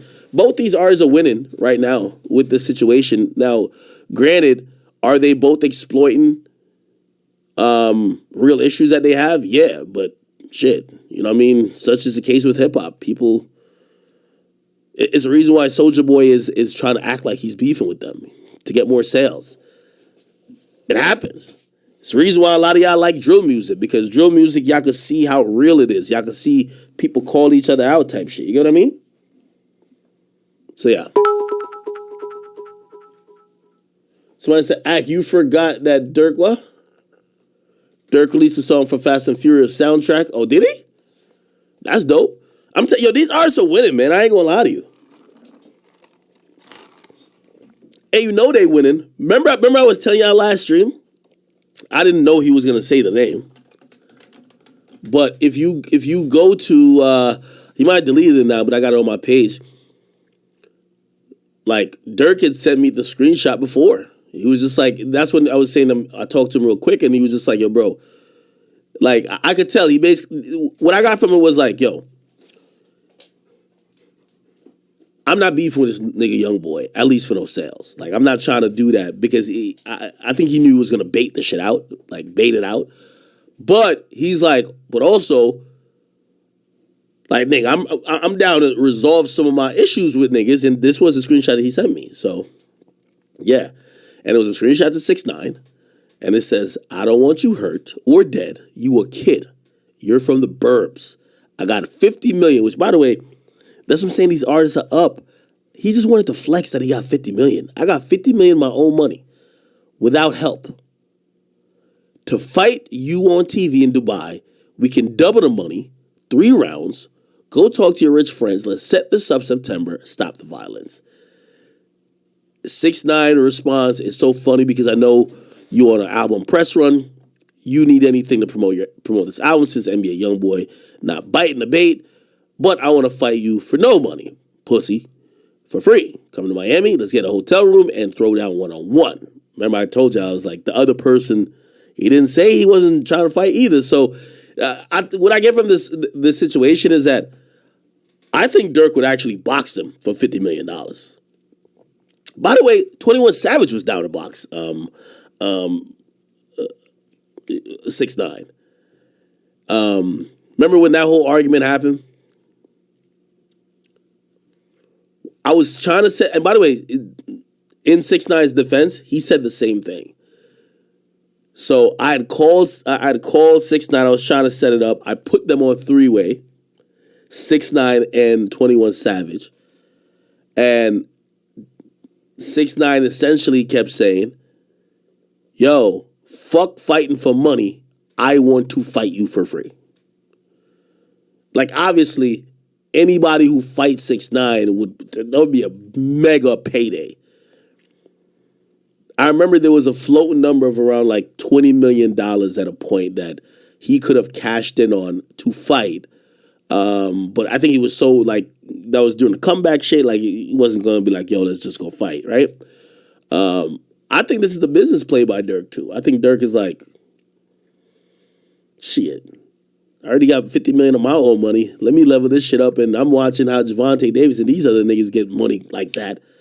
I'll go fight that nigga. I know he ain't gonna beat me up, right? Like, I think Dirk has boxed a little bit. I could be wrong on that, but even then, 3 rounds, like nobody getting knocked out. You get what I mean?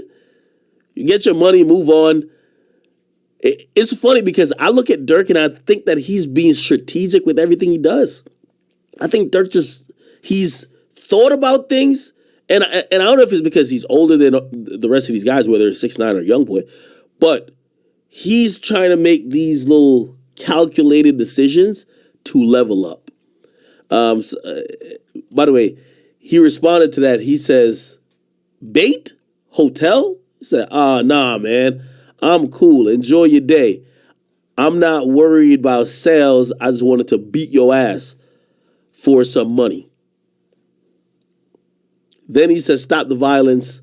Put the guns down. Put the guns down, big man. 50 million off my own money to box in Dubai safely. Let's go, Migo. September, Javante, walk me out." If I'm 6ix9ine, though, I take that. I'm gonna tell you why I take it.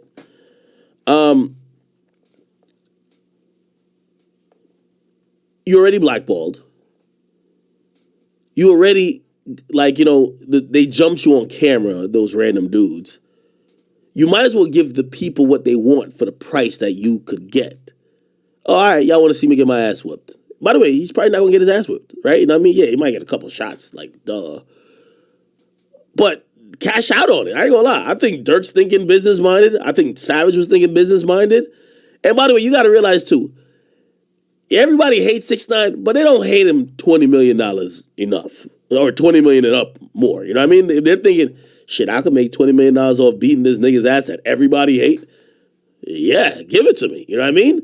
There was a time where people were like, oh no, you can't even box a snitch, whatever. I think niggas have just realized, like, fuck that.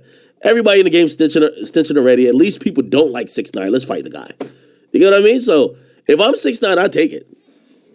I kid you not, I take it. The only confusing thing about what Dirk is talking about is, why did he say 50 million my own money? Is he just talking about a personal wager? Like, yo, you put up 50, I put up 50? And by the way, do I think Dirk got $50 million? Yeah. I think these last 3 years, Dirk has cleaned up. Now, 50 million in cash? I don't know. I don't know about 50 million in cash. I don't know if Dirk is logging into a bank account and seeing 50 million in cash. Does he have $50 million in assets, cash, and other distributions of his wealth? Yeah.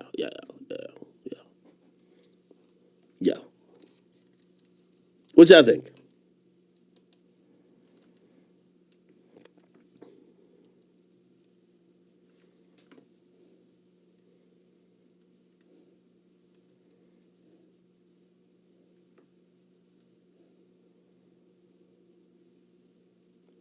It's like, oh, he's talking about 50 million. Oh, okay.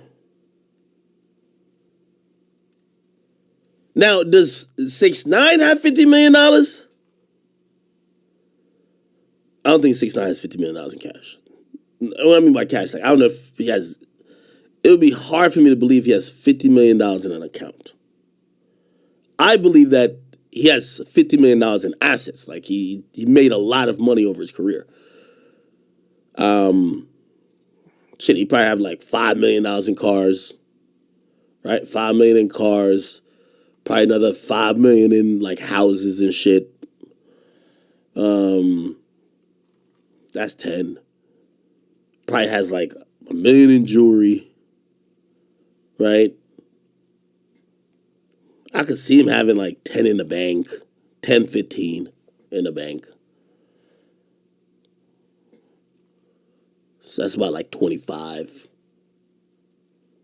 I don't know. I think 50 is a lot, though.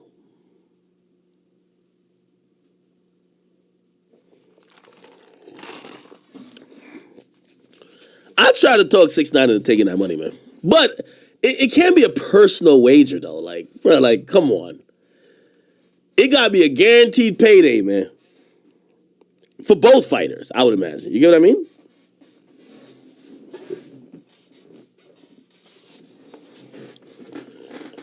All right, let me see.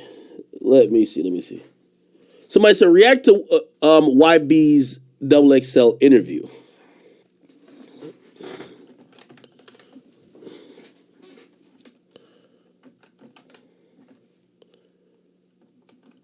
NBA. Wait. NBA Youngboy XXL interview. Oh, he did an interview. Okay. 3 weeks after delivering his 33-track album, Don't Try This at Home, Youngboy Never Broke Again is back with an impromptu mixtape, Rich's Op, emphasizing his consistency when it comes to dropping projects. On the eve of the mixtape's arrival, he hopped on the phone with XXL from Utah and unloaded his thoughts on topics outside of music, but also addressed his latest effort, sentiments on rapping and Lil Durk. The tape, which Top announced Monday, May 8th, was set to arrive the same day as Durk's 8th LP, Almost Healed. Last Friday, Durk announced his new album would be released on May 12th. 2 days later, news that Youngboy was dropping a new mixtape on the same day as Durk began circulating. However, the verdict is still out on whether this was an accidental occurrence, but presumably not. You're going to see these two kind of try to match releases. It creates too much fanfare. Like, you'd be an idiot not to do it. If I'm Youngboy, I'm dropping again on May 26th. Even if you lose. Like, yes, Durk's going to sell, I believe, at least 90,000. But who cares? Bro, these are free sales. You don't have to do no promo. I would drop a diss, like, this is what I would do if I'm Youngboy. I would drop another diss song, but straight at Durk, call him all types of bitches, right? Then, I like how, by the way, Youngboy was trying to do something interesting. He was trying to act like he was playing chess. The Youngboy, by the way, the whole industry talks. They know albums coming out. Everybody knew that Durk wasn't dropping. Like, that shit was just for the fans. Like, it's only the fans were fooled. Youngboy's label, they know he wasn't dropping. But I like how Youngboy tried to be smart with it, and he's like, "You bitch, you better not drop. Yeah, nigga, I ran you off the date." That's like, now to the fans are like, "Oh shit, Youngboy punked him. He couldn't drop." Hey, Youngboy, that's using your brain. I like that. You see, you got to use that brain. That thing up here, you got to use it. I like that. Because let me tell you what's happening. They're just both playing the fans. Like, Durk's like, "I'm dropping the album this Friday." Man, you can see very clear he ain't dropping the album. But the fans are, "The album's dropping. Here's the song. Album drops in 2 weeks." You know what I mean? So again, I can't even be motherfucking mad. Like, they're both playing the fans. They should just be smart with it. You know, that's what I've been trying to say, right? If I'm Youngboy, I drop again. May 26th, right? Okay. And so he's lying about this right here, right? It really wasn't something. It really wasn't.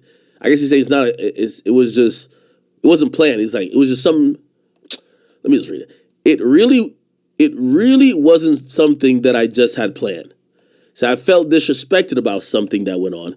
It was then just for somebody else to be promoted. What?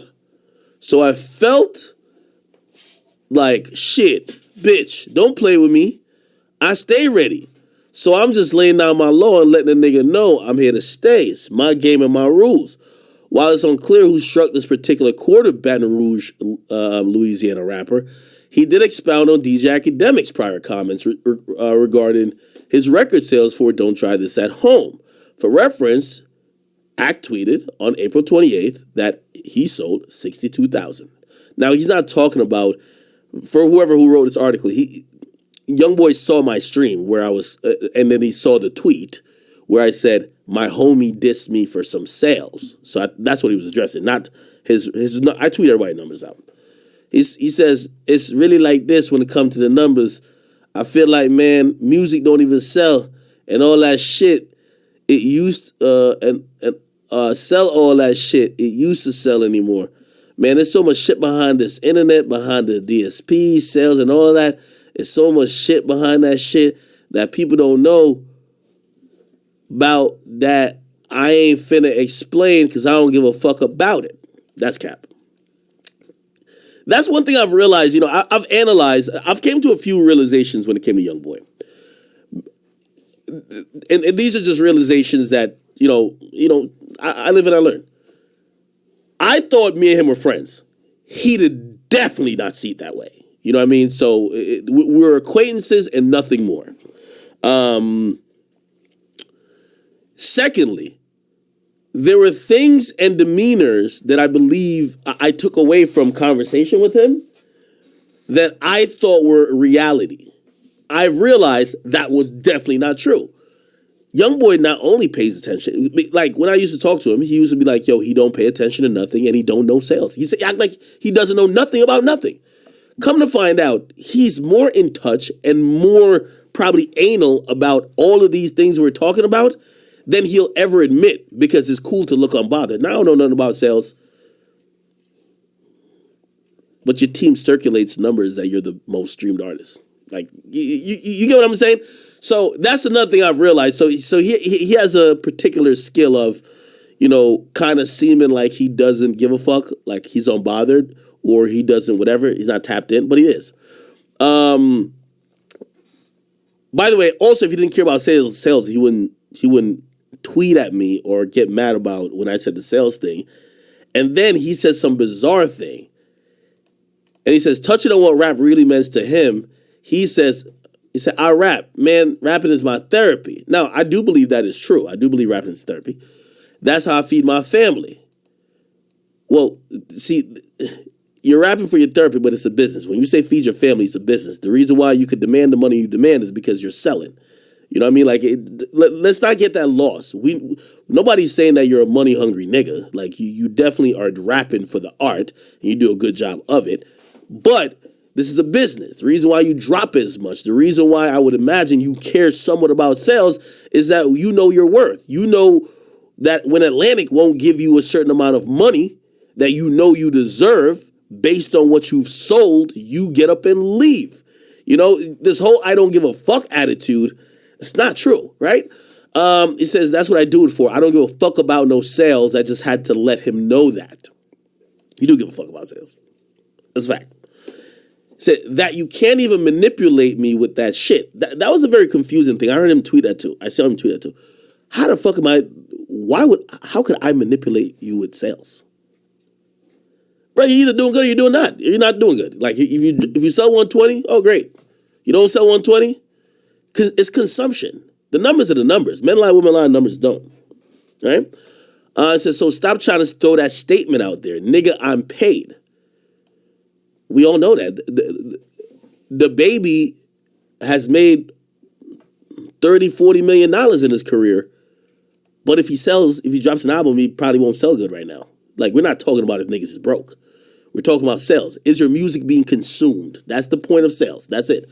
He says, so the question stands, is Youngboy Never Broke Again and Lil Durk's album release date a reincarnation of when 50 Cent was dropping? Curtis, while Kanye's graduation was due to arrive on the same day back in 2007. He said, not exactly. This is all cap right here. I'm telling you, they're lining it up. I'm telling you this. Bro, there's too much. You have to be an idiot to actually think Youngboy's telling the truth. There's too much money to be made.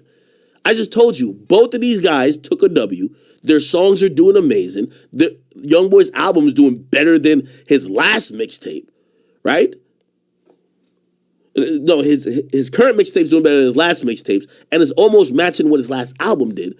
Like, bro, it's a W for him, right? He says, hey, it's us, never them. Then he says, focus on who matter. Fuck that nigga album. You heard me? Tell him top coming, and that's all that matters, man. It said Durk album never dropped. Duh. So there won't be a race to see who's number one, who sells the most products. Instead, he released a new single with J. Cole and moved Almost Healed to May 26. NBA's initial decision to drop when he thought Durk was releasing could raise eyebrows since there was a claim that they squashed beef. Last week, Akademiks confidently stated while he was on a live stream that the static between them had been neutralized. Lil Durk liked a tweet featuring a video of Ak stating that they were no longer at odds as well. According to Youngboy, he's actually been the one to promote less violence first. He firmly told XXL. When it comes to my Stop the Violence campaign, I look at a nigga like Lil Durk like this. Don't speak on that, because you not a part of that, bitch. You don't support that.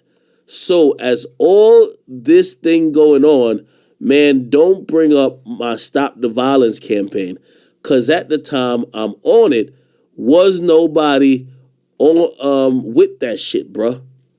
So I'm still in my lane, he adds vehemently, and I'm still with my campaign. You heard me? But hey, man, it's gotta be known. Stay the fuck out my way and don't mention my name. It's my game. It's my game and my rules. Regarding the Stop the Violence campaign, he shared with Billboard earlier this year that he's apologetic for the volatile impact his music has had on fans and vowed to clean whatever he could clean, but it's going to take time, just like it took time for him to get to that point. He also posted a video on social media where he was promoting an anti-violence campaign in November. He captioned the clip.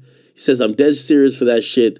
For the birds, focus on winning in life, bro. Stop the violence. Please, if you support me." Okay? Are they done with like his commentary? Let me see. Lil Durk girlfriend India Royale and Youngboy traded some shots at each other social media in March. Just last week, Akademiks stated that Durk beef was no more. Durk posted on social media, "I ain't friends with no niggas." No name was mentioned, so the message was apparently a subliminal. Days later, YB sounded off on Durk and on Ak on Instagram Live. "Durk, you a bitch, you a nasty asshole, and it's shown. And Akademiks, you a pure fat hoe who mouth gonna be the reason. You from now on, invalid." I don't know what that means. LOL, you ever realize you only get a buzz when one of your friends die? Think about it, scary bum bitch. You know I ain't lying, haha, fact. Okay, all right. So, okay. I'm not buying this at all. I'm not buying this at all. If you ask me, honestly, I don't think Youngboy is in a video making fun of G-Money dying with the pillow thing. Like, you're not making fun of this guy if you want the violence to be stopped, right? Supposedly he had squash. Like, come on. The Stop the Violence campaign by Youngboy is completely fraudulent. I think that was an opportune time for him to do it. That would have probably pleased the court to ease maybe some restrictions and probably look better. But I think after he dropped his album and he started dropping some music that was a little bit different in nature and it wasn't hitting, he realized, like many of these artists realize, people like you for violence. And if you start preaching positivity, it's one thing to say it in words. If you start rapping positivity, they're going to stop listening to you. They come to you for violence. They don't come to you to be their pastor. Okay? A lot of artists get some consciousness. We heard Meek Miller one time say he's going to stop rapping about violence. Even 21 Savage at a point says, "Oh no, he wants to talk more about financial literacy," which he does. But that's all good outside of music. Your fans of these gangster rappers only want to listen to them for violence. So what did Youngboy do? He reverted back to violence. Okay, it is what it is. It's like we can call a spade a spade, right? Like, you know what I mean? It sounds good to sound like, oh yeah, these guys are really changing up their ways. No, the first time this nigga see he ain't sell what he need to sell, fuck this nigga, fuck that nigga. I'm gonna step on this, I'm gonna step on that. Like, come on, bro. Like, come on, right? Secondly, secondly, I don't think nothing's coincidental. And by the way, I agree with how he's treating this release. I don't think I'm glad that he admitted that he dropped it in response to what he thought Durk was doing. That's being honest, and I'm glad that he admitted that. And I don't see a problem with him doing it because, yes, you both are using each other for promotion. So if he's using you, you should be able to use him. I don't have a problem with Youngboy doing it. And now that y'all are mutual in this, y'all are going to get to a point to where you realize you're going to be 40, 50 M. Hopefully nobody dies, clearly, right? And that's the problem with these beefs because somebody usually gets hurt. Y'all going to realize as y'all milk and stretch this beef, because the youth only cares about Youngboy and Durk beef. If y'all milk this in stretches for another 3 to 4 years, y'all going to be up 40, 50 M's off of exploiting this issue because fans are going to pick sides. It's a two-horse show right now. That's the thing what beef does. There's only two monkeys in the zoo. And I'm not meaning to call them monkeys, but like there's only two There's only 2 clowns in the circus right now. Everybody else people don't care about. People focus on these 2 guys. So if they do it where nobody gets hurt, they could keep beefing and threatening each other and dissing each other's girls and baby mamas and making fun of their other dead partners or whatever the case is. They'll all just be racking in the money. So I'm just telling y'all, this is a money initiative. I'm not saying they don't like each other. Don't take that misconstrued. But beef actually helps both of their numbers. That's a fact.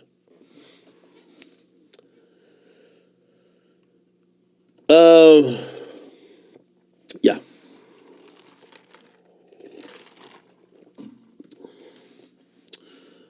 Regardless, by the way, give me 1 second. Regardless, Youngboy did drop something that was very, I don't know if it shocked other people. Oh. Okay. Youngboy did drop something that shocked a bunch of people. And that happened to be this song called Fuck the Industry. Fuck the Industry Part 2.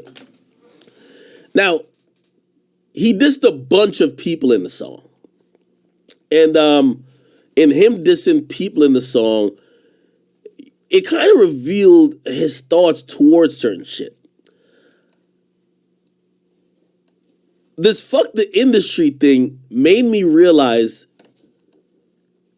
because I feel like I've been at the place where Youngboy is with that, like that fuck the industry stance, except sometimes it's like, you're not saying fuck the industry because you just don't want to be in it. You're also saying, fuck the industry, I didn't even get the proper invite. Like, I'm fuck the industry because I'm not invited, kind of shit too. Which, ain't nothing wrong with that. You know what I mean? Shit, especially when you are as big as Youngboy, you can do what you want to do. But I'll read some of the lyrics and then we'll try to break it down. Top say, fuck all these niggas all in the industry. By the way, I've told y'all, Youngboy is big enough where he by definition is part of the industry. He might not fuck with other people in the industry, but he's by definition part of the industry. You get what I mean? Like, for example, I'm not cool with the majority of people in media, but by just definition of how big my media platform is, I am part of the industry when it comes to hip hop media, regardless if I talk to other niggas or not. So once you're that successful, you become part of the industry. That's just how it goes. Whether you're friendly with everybody or not, that's another question. Anyway, he said, bitch ass niggas clicking up and think they gonna finish me. Bitch, I take these millions and get at you. Ain't no getting me. Bitch, I send them hitters at you. Boy, don't say that shit to me. Talk to Drake Cross FaceTime, he wasn't feeling me. Told me that he fuck with Dirk. Damn, that shit getting to me.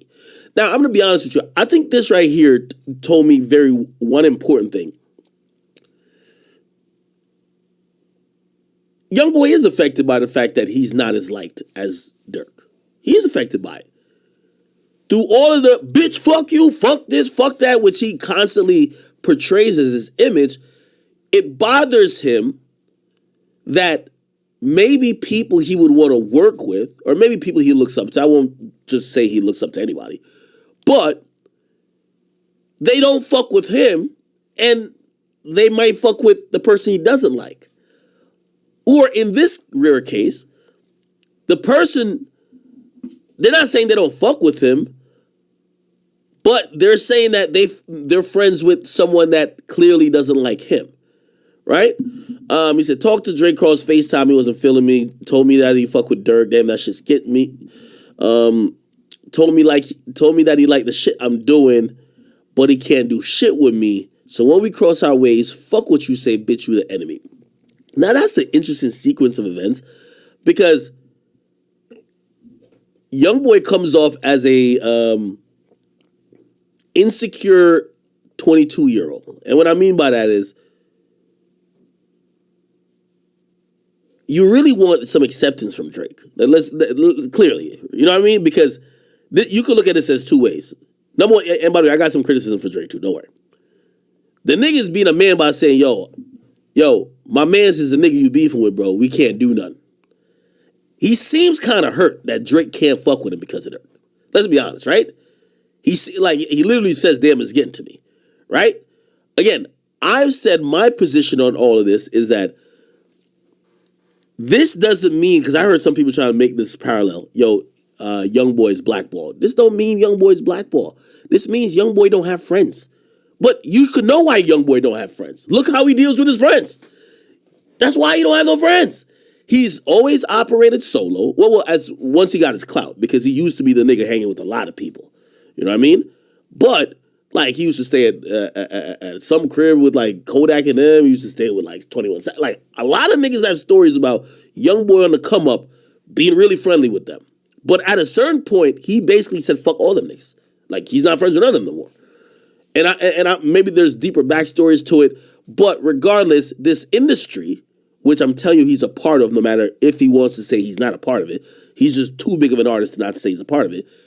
This industry is about relationships, right?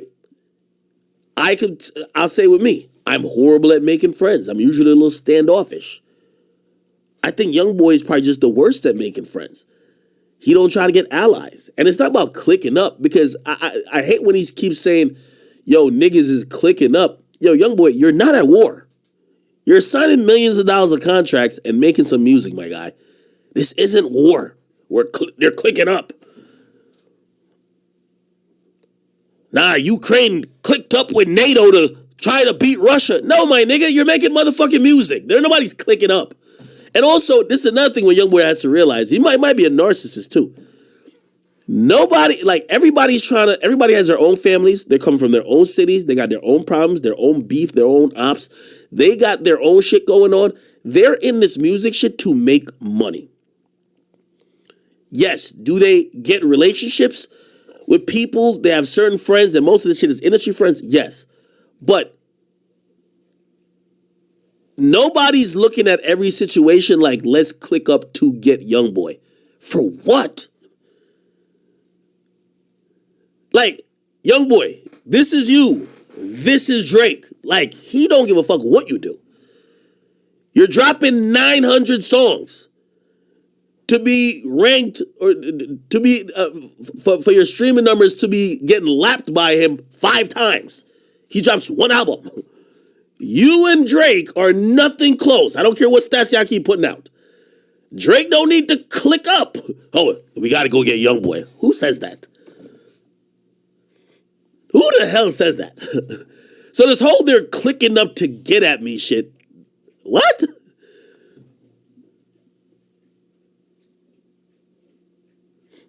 Nigga, just keep it 100. You wanted a Drake feature. Drake don't want to work with you.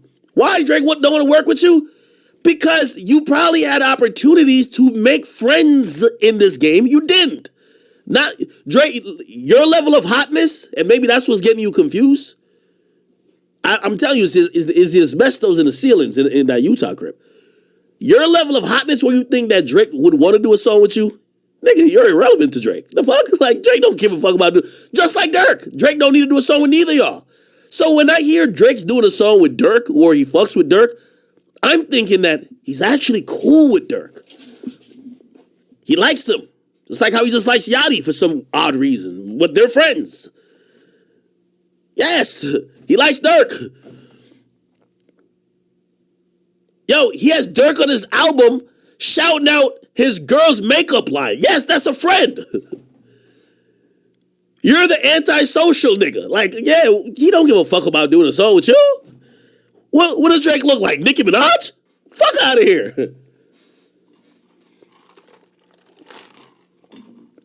Drake is not like, these people aren't clicking up like thinking you're like a fucking, you know what I mean, like a threat. Now, granted, I will say, this is the house you built. You are selling records by pushing that you're in some war or beef that could end up in violence or bloodshed.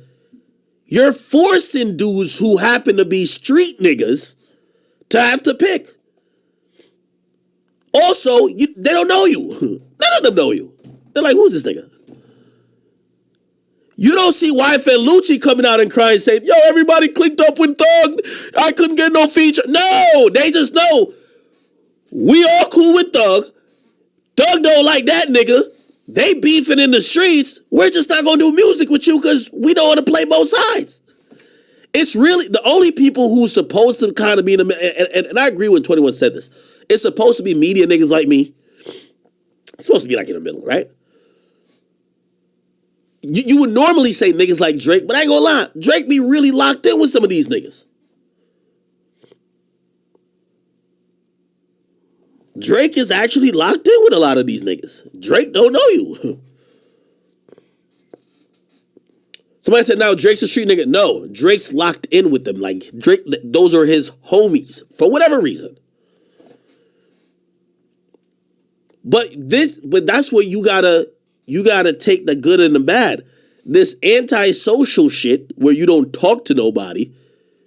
Yeah, you should assume, yeah, all the friends of the guy you told you want to kill, they might say, oh, you know what? I ain't got no issue with that nigga, but I ain't gonna make no music with him because that's my homie right here. That's kind of normal.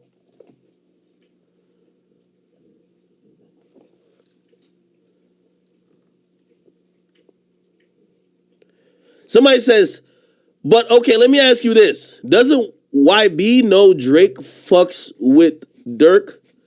So why is the pass for Dirk and not for... Bro, Youngboy's own logic don't be making sense. Like let me tell you, I'm telling you, Youngboy he's smarter than it appears, my nigga. It just don't make sense. Then he goes to Jay Ho. That nigga played a Cole like he was gonna do a feature. So I texted his line, a muscle sign. I swear it's gonna be nice to meet you. I'm telling you how the story I heard, man. Left the nigga in the studio.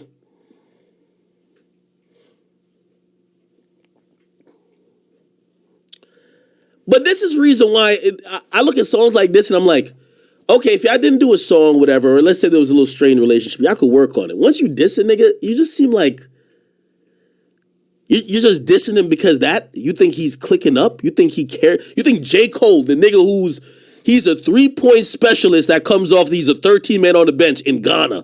You think, and he be just riding around bicycles in New York. You think he's riding around on his fucking BMX bicycle like, man, how could I click up with them niggas to keep Youngboy out of the industry? What the fuck? What are you talking about? Is this nigga okay?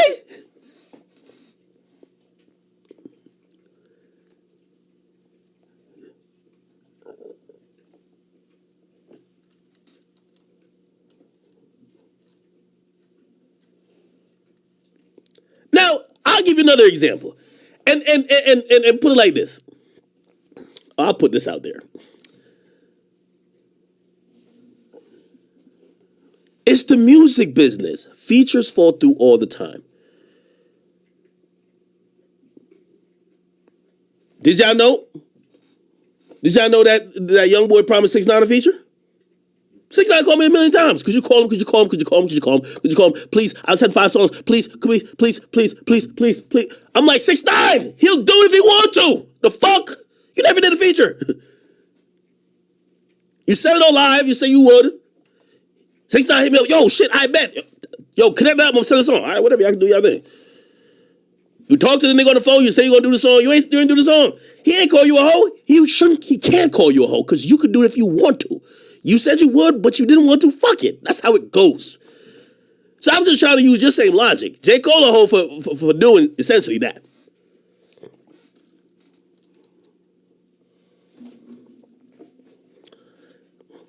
By your logic, and y'all know this to be true, listen, after verbally promising the feature to 6ix9ine, they came back and they said, Wack 100 knows this is true too.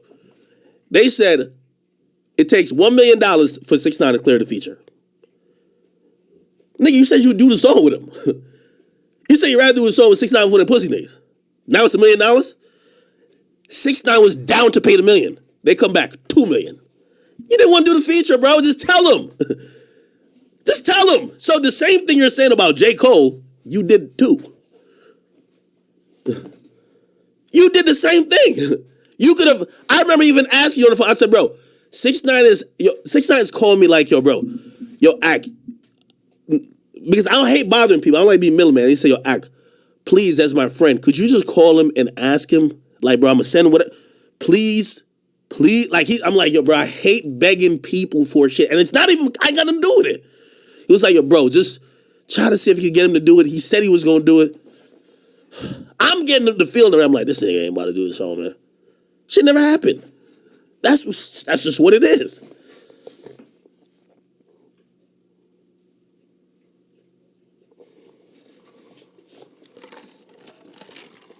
Now, you not doing a song, that's the industry. That's what happens. There's nothing wrong if you didn't do the song. Even though you probably shouldn't have, like, promised it or whatever, because y'all talked, whatever. But who cares? Who cares? You know what I mean? Imagine J. Cole did the same. J. Cole's a hoe. What? How is he a hoe? How is J. Cole a hoe because he didn't do a feature? He's not plotting against you. He just, whatever happened. Yo, my boy was probably like, you know what I mean? He was probably like practicing for the Ghanaian basketball team playoffs. You know what I mean? Like, my boy get busy. Corner specialist. You know how my boy get down?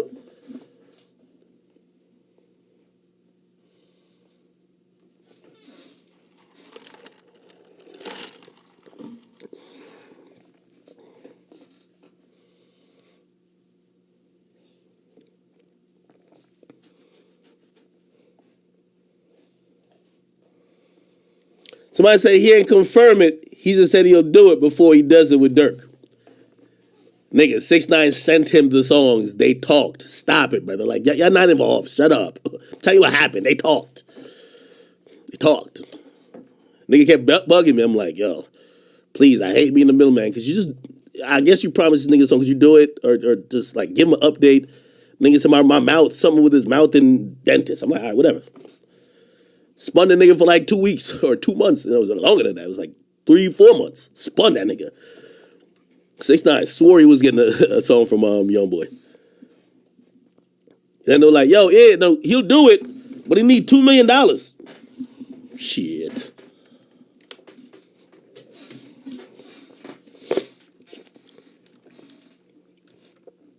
That's what happened.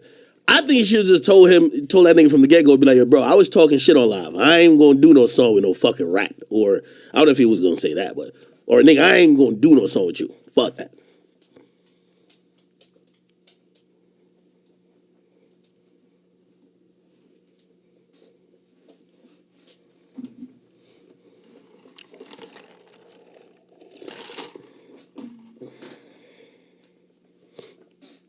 So I said, what? You don't want people to choose sides over. Wait. Oh, okay. That's a good point. Somebody said he don't want people choosing side over beef they're not involved. Wait, does he think J. Cole? I think this song must have been. Wait, are y'all saying you think he dissed J. Cole after he found out J. Cole had a song with Dirk? Okay, that could make sense. Okay, maybe that's why. Okay, if that's why he dissed J. Cole.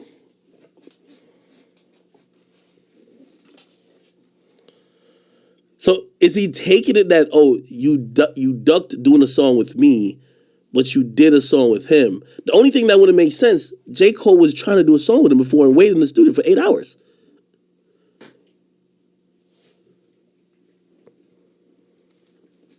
That's the part that don't make sense to me. J. Cole waited in the studio for 8 hours, nigga.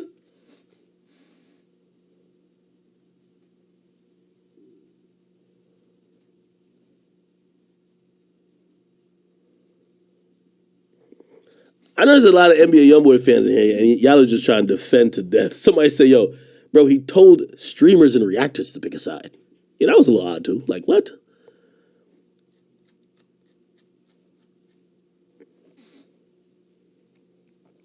Somebody said, now you believe everything against YB. Boy, I only tell y'all the truth. I don't give a fuck if you believe it.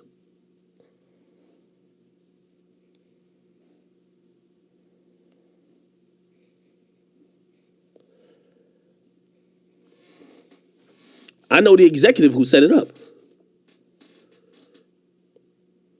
Like, nigga, I know who set the shit up, bro. I'm telling you. Bro, I only speak facts, dog.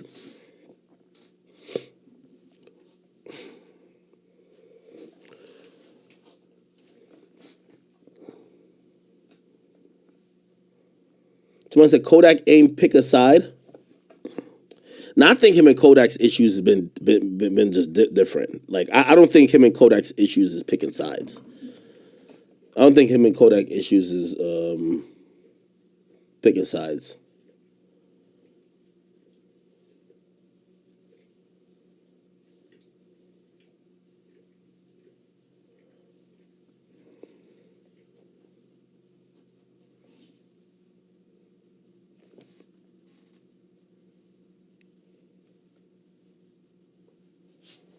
Somebody says Cole was waiting in a studio and YB, the nigga involved, said he played him.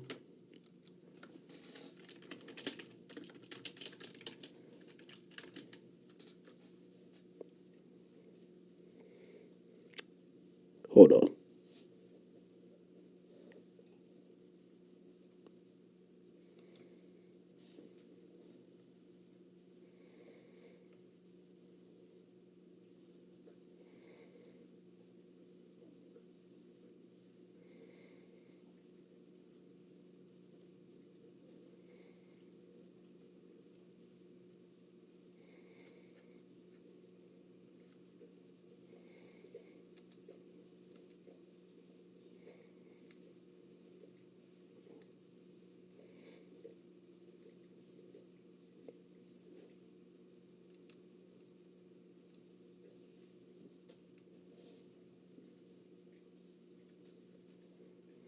Okay.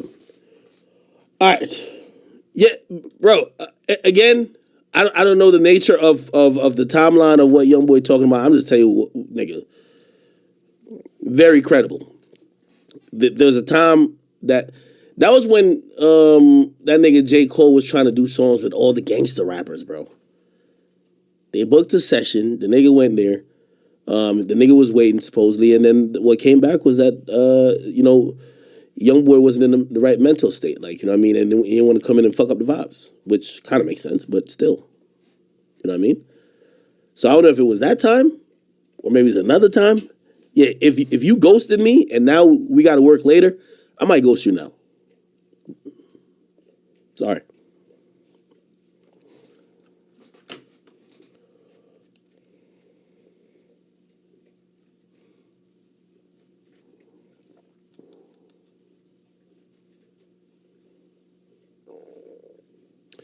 Somebody said it takes a nigga 8 hours to say that.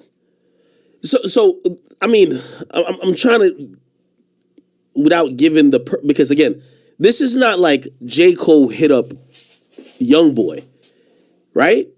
This is like somebody mutual who sets up this studio session, and Youngboy's supposed to be there, and J. Cole is gonna be there, and they're supposed to do a song. Obviously, Youngboy knew that J. Cole was gonna be there, and obviously J. Cole knew that Youngboy was gonna be there. It's like, all right, yo, this is a session that I could work. J. Cole shows up, Youngboy doesn't show up. You get what I mean? So I see some people say, does it take 8 hours for you to tell someone that you're not gonna show up? I'm pretty sure all the communication was with the person that was the middleman, right? Someone said, I already told their business. I know. The fuck, I don't care.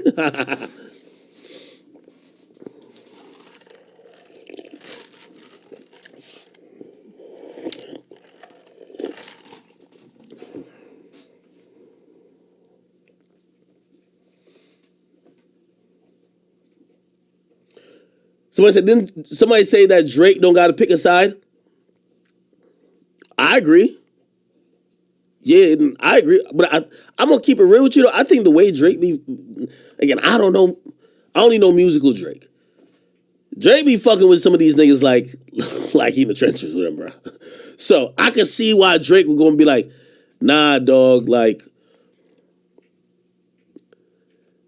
put it like this. Remember when Drake was going through it with Kanye, right?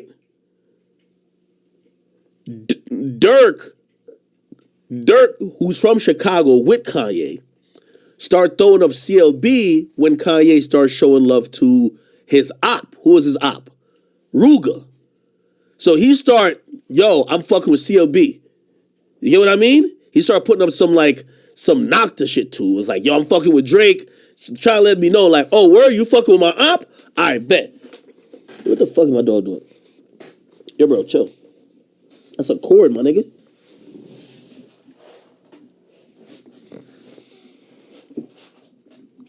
Move around, bro.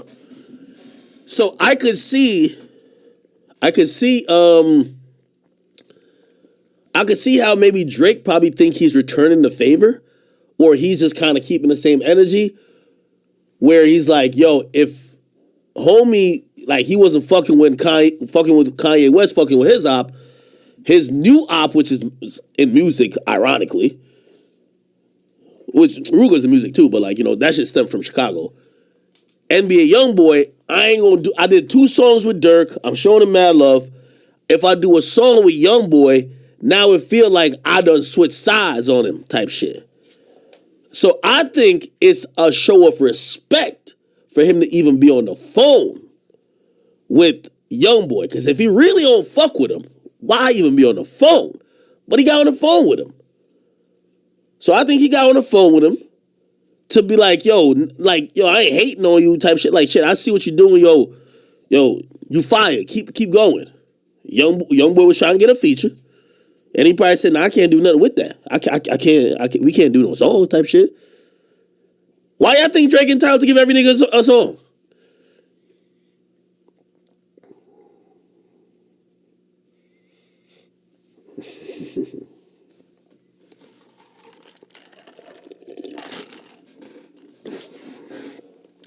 Listen, don't get mad, man. Drake not entitled to give a motherfucking solo song. I don't care how mad y'all are, okay?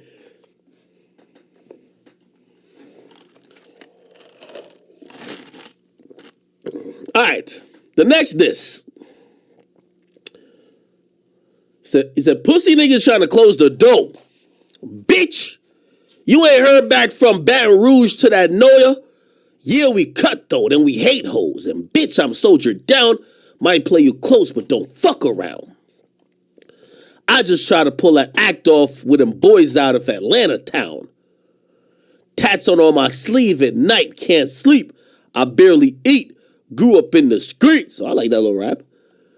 Bitch, you ain't had to kill at just 16. You don't compare to me. And never, ever up in life we couldn't compete. You want to jump in a beef, and none of y'all want to bang it out with YB. We kill security first, then you get your head bust inside the street. We probably burn a shirt across it, be your face across that T. Oh, damn. Yo, he slurs on this diss. Like, you see, I Hate Youngboy. That song is very clear. I like that song. Like, on this diss, he kind of slurs a lot. You got to kind of read the lyrics. Obviously, it's clear, because, right? But then the chorus is like, hold on, so they've been trying to X me. That's not him, like, trying to allude to XXXTentacion, right? No, right? Gotta tell a bitch, hold on, get your roll on. Gotta be about that murder playing with me. At night, my wife pray with me. These niggas ain't staining me. I said, oh, I just want to get them gone. And I know when the rain pours, it could be me or either them that's gone. Verse 2, so I'm ready, nigga, with these millions. Getting at you bitch niggas. You don't deserve it anyway. You ain't out that dirty anyway, so fuck you, nigga. Trying to bring me pain, I don't do no whole shit in this game. Like I ain't a man, nigga. What the fuck is you saying? Like I don't bust brains. Playing with me, Lil Yachty. Mad about JT. F word. Bitch play with me. By the way, Youngboy is one of the last niggas who could say that word, man. Like, yo, that word is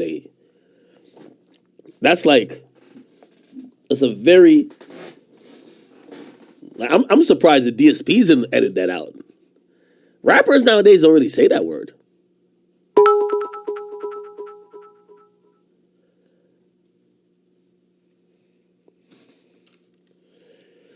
Somebody says, Ak, you've been on a legendary glazing streak since you say you're going to stop talking about him. You keep him more relevant than anything. Your influence is bigger than you even really.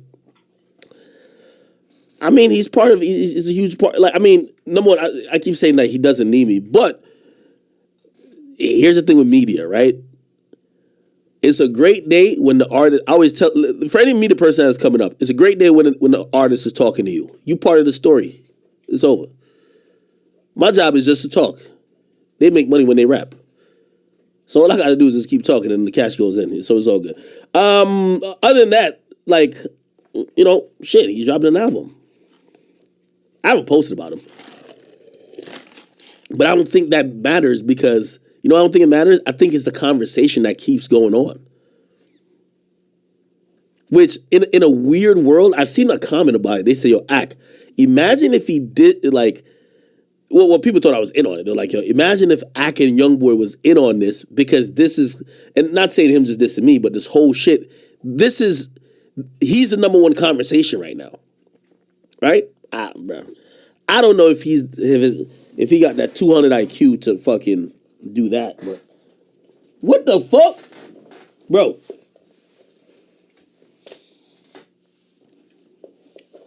Bro. Yo, watch out, bro. Watch out. Move. Oh my. Look. Pluto just been down there. Look. This motherfucker just bit up a whole thing to my subwoofer. Bruh. You can have it now. Go over there with it, though. Jesus. Anyway. I'm wondering when this Lil Yachty line was for. Because Lil Yachty hasn't been with JT in a long time. Uzi's with JT.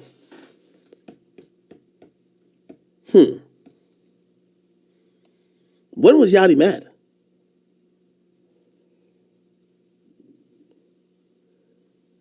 Okay, he said, bitch, play with me. Half of y'all ain't got more money than me. Bitch, I've been stacking. I did more time. He said, I done did more time than more time you niggas spent inside them trenches. How much time did Youngboy, is he talking about time in jail? He said, ever had a nigga beat your mama and now that you're older it's time to kill him? Or put your dirty clothes inside a pillowcase? You pussy niggas. Singers putting tattoos across their face. Fuck wrong with these niggas. Using hood niggas to grow your face, bitch. I see that, nigga. Nigga, you a trick.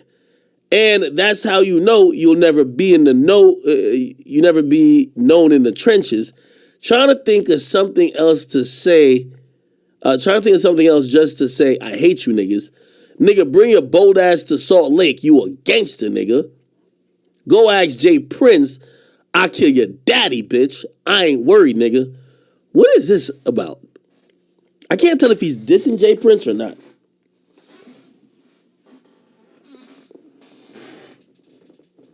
Bro, if you bite another one of my cords.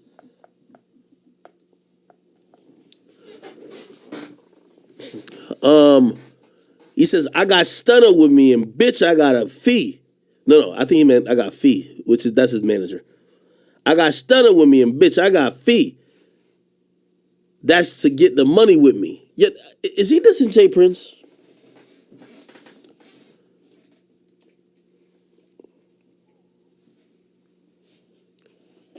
So it says clearly a diss. But he says, go ask Jay Prince. Is he talking, like, who's Jay Prince's daddy? He says, go ask Jay Prince, I'll kill your daddy, bitch. I ain't worried, nigga. This genius annotation said this is something to, he was talking about Jay Prince as in Jazz Prince. Or maybe he was talking about Jay Prince Jr. So this is,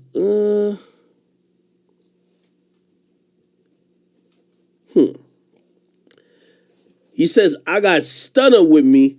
And, okay. That hitter came all the way from New Orleans that split him in an apartment. So Mr. Rap Boy, shit like that, what got me as a target, don't forget it. I paid them young niggas. Word round, they claiming they gonna kill me. I birthed you young niggas, and bitch, I'm about to kill an infant. What the hell? Said, hold on. All right, damn. I think this was kind of target. I thought it was unnecessary for him to diss J. Cole and Drake.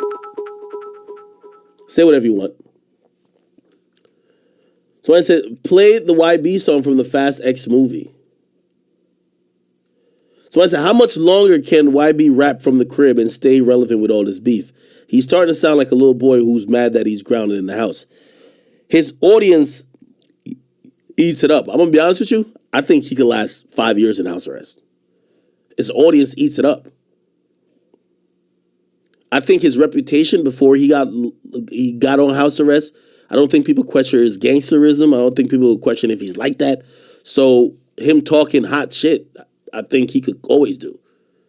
Because they understand why he's not outside. They understand that he's on house arrest. So I don't think they're looking at like, yo, nigga, stop acting up from the closet in your bedroom, my nigga. Like we're not scared. I think people realize that he used to be running around the streets and he was kind of like that, you know?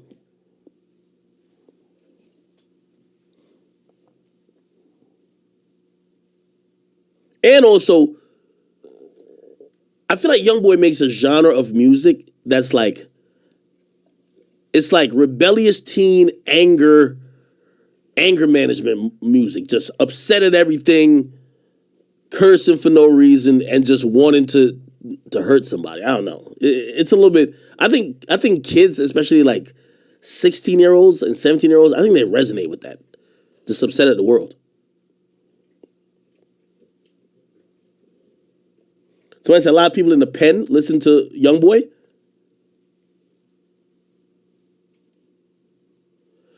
Have you ever been to a club and hear them play Youngboy? Somebody say he's rapping at Drake, the whole second verse. Really?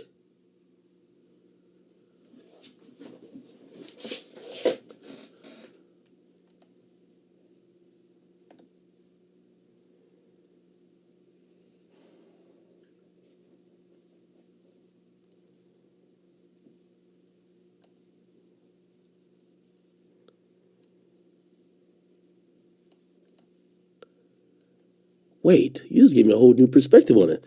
If you start, does Drake have a tattoo on his face? Drake Instagram. Wait, no way.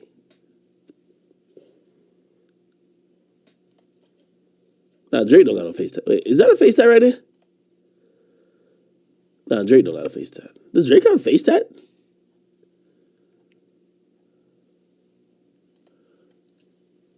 Oh, you do got a face tat.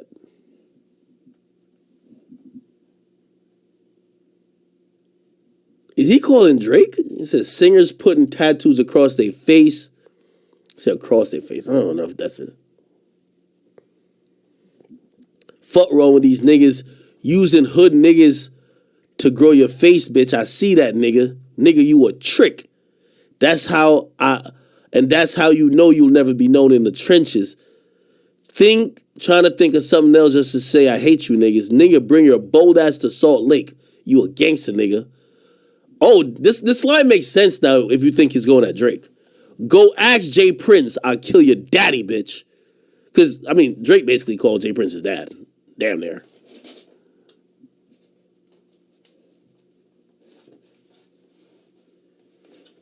Maybe it is at Drake. This kind of looked like it's at Drake. Whoever in the comments that said that, like, you're smart as shit.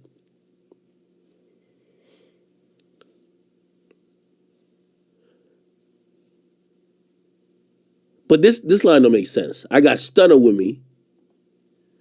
That's Birdman. Birdman would love Drake.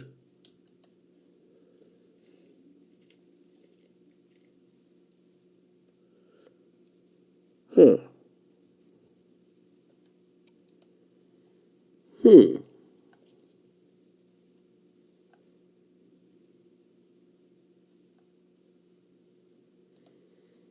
Why the hell he just named Drake as an enemy though? Maybe this shit's deeper than I think it is. I don't know. I'm thinking they ain't really got much reason to be dissing Drake.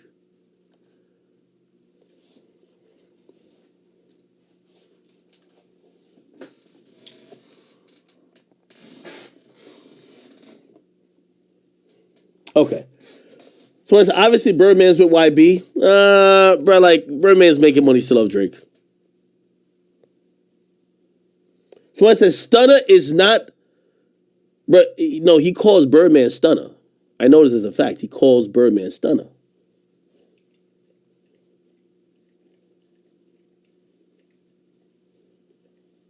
So I said talk about Polo G liking a tweet about YB. Let me see that.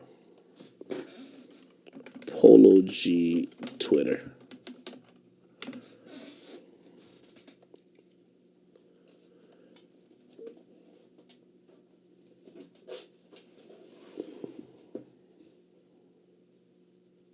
Where did he like a tweet about Youngboy?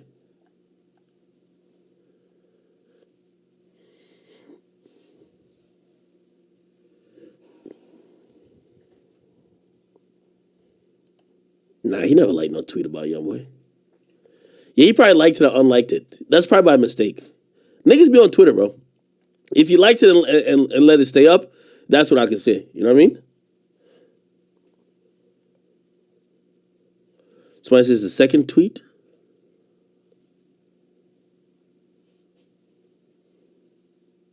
The second like tweet? Oh, he still got it up. My bad. I'm slow. He says, I could proudly confirm Polo G's better than YB. Oh, shit. He did like it.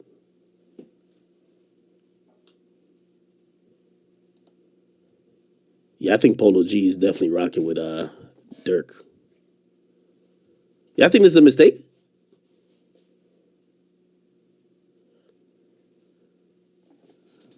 I don't know if this is a mistake. But why like a tweet? Why not just diss him in the song or something like that? I don't know. But I did hear one artist say they be so tired of like apparently, like, I don't know if these are real people or bots. Like these YB bots, all they tweet is YB better, YB better, YB better every day, right? And I've heard an artist say, yo, it's not that they don't like Youngboy, but they be tired of seeing that shit in their comment section. So they be like, man, nigga, fuck all that, nigga, I'm better. You get what I mean? So maybe he's seeing that a lot, and then finally somebody tweets out, I could proudly confirm Polo G's better than YB, and he just liked it. I don't know. Maybe I'm copping too much pleas for him. If this ain't a mistake, he getting this next. I ain't gonna lie to you. Youngboy's on crash out mode, I think.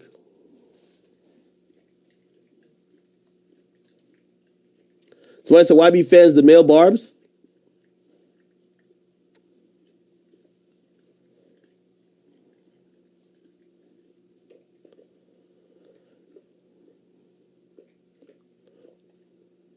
Okay. All right. Thank you guys for the hype train, by the way, too. I see Blazing Chula keep saying, talk about J. Cole dissing me. J. Cole is not dissing me. J. Cole know very much better. What's the name of the song? J. Cole, Lil Durk lyrics. So he had a rap on this shit, right? And he said this. By the way, Durk said that Cole killed him on this track, which I ain't gonna lie, Cole went crazy. He says, first generation ghetto, nigga, cold world, hello, niggas. Made it out of the city with my head on straight. Niggas keep shooting up the let out. Young Jordan Peele gotta get out, but the shit I spit out is a cheat code like I'm facing a RICO, and how a nigga put a hit out and another one and another one. I got like 100 of them. Bout to lap niggas so they think they ahead of me, but I'm really in front of them. Now some of them fumbling their bags, fucking up their little crumbs they had. A reminder to humble yourself. This shit could be gone in an instant. Me, I'm running long distance, all pistons firing. I be stuck between maybe retired and feeling like I'm not hitting my prime. These days, seeing rappers be dying way before they be getting their shine, and I never ever heard of Lil Buddy till someone murdered Lil Buddy. Now I'm on the phone searching Lil Buddy's name. Got him playing his tunes all day in my room, thinking, damn, this is wicked. To get their name buzzing, some niggas gotta go lay in a tomb, and media thirsty for clicks. I got a new rule. If you ain't never posted a rapper when he was alive, you can't post about him after he get hit. It's simple. It's a principle. J. Cole, anybody listen to you? Straight up. Nobody want to hear you. You ain't got no damn rule that we got to follow. I think some rapper died in the West Coast recently. And I remember, I think I posted, this was definitely the first time I posted when I said he passed away. And honestly, I don't give a fuck to post him or not. Like, you know what I mean? I don't give, like this is going to sound kind of bad, but if some unknown rapper dies, I don't give a fuck to post it. If I ever do post it, it's because you want to give the fans of that person, because I'm only a fan of what I'm a fan of, right? I'm only, like, I don't know every rapper. So if a rapper that I don't know or I've never posted before dies, that's only to give their fans an acknowledgement post or a confirmation, something like that. Like, you know what I mean? There's no, I don't know media who have made, really made money off a rapper who died that they never posted before. You get what I mean? It's like, obviously, media does make money off, like, for example, like, people posted Pop Smoke a lot after he died, but I don't think no outlet didn't post Pop Smoke before he died. Usually, if it's somebody that you've never posted, if they die, you might just post it that they died and don't post them again. Like, nobody makes really money off, if you never posted a nigga, right? So, like, I'm guessing you don't, if you're a hip-hop media outlet and you never posted a nigga and he passes away, that is news. That is news, right? And it might just be news just off proxy of some of your fans. That's all they're talking about. You never posted, but some of your audience, I saw it talking about. You acknowledge it, rest in peace, move on. Sorry, just move on. Now, if all of a sudden you have some vested interest in this guy that you've never posted, and now you're like, hey, this guy that I've never posted, let me tell you about his new release after he died. Okay, you're wilding. You get what I mean? But whatever. First of all, J. Cole can't create a fucking rule that nobody's gonna listen to. Second of all, that's just the nature of things. I think whether it's your CNN, like, for example, I don't want to wish death on anyone, so I won't even use a name. CNN hasn't posted about a lot of people. Like, for example, I don't think CNN ever posted about Nipsey Hussle. But when Nipsey Hussle died, that was national news. Like, they have to post, hey, a rapper out of California has passed away today. This is what happened. That's what happens. Like, you know what I mean? So, it is what it is. Somebody said, I'm mad that Cole didn't give me an interview. Nigga, do you think I even want to have an interview with Cole? Bro, I really don't even be giving a fuck. Right now, the only person I really want to interview from badly, Burna Boy. Somebody said, you mean black media? Yeah, but I don't think black media does that. Like, they'll post an acknowledgement. Like, for example, say little KK. If little KK from Kansas City passes away, right? And say I'm a media outlet, I'm getting 200 DMs. Yo, little KK just died. Little KK just died. Yo, you're not going to at least acknowledge the fact that little KK just died? Okay, you realize regionally, that's a big story about a rapper that passed. You might just acknowledge his passing. Hey, not too sure if you guys are familiar, but if you are, little KK passed, rest in peace.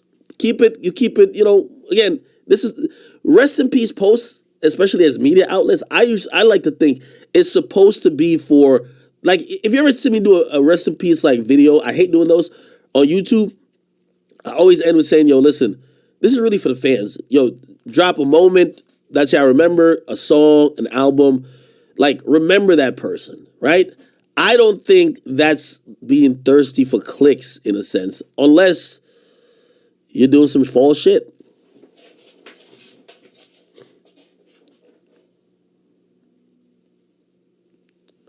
And also, I then think about it, I'm like, well, if you think media is exploiting the death of, like, say, a rapper, what do you think the 6 o'clock, do you think the 6 o'clock news is well, I mean, you might, I don't know.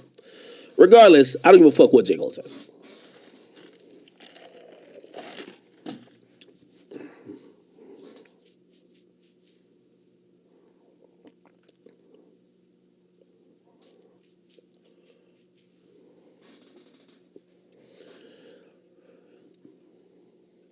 Yeah, who just said that? Yeah, chat nigga, I agree with you. I think fake love would be, and I haven't seen that though. I've never seen someone never post an artist, and as soon as they die, they post them all the time. You get what I mean? Like, I can't even name one artist like that. That maybe people just haven't posted at all, and now that they die, it's like every day a new post about them.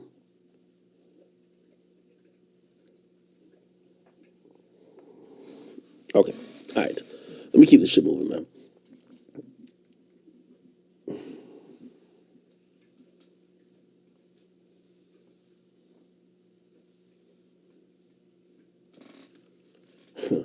Somebody say, yo, beware academics of NBA Youngboy. What? Somebody said, you're the media version of YB. Somebody said, we need another T-Pain interview. Yeah, we definitely do. Somebody said, Vaughn, hell no, I used to post Vaughn all the time. I used to love posting Vaughn because Vaughn used to talk spicy as hell, nigga. Hip-hop was more lit when Vaughn was alive, clearly. Somebody said, I did with King Von. Nigga, are you dumb? Nigga, I was a huge King Von fan. Nigga, I did an interview with him. I did his last interview. Like, I be just saying any type of nigga's name.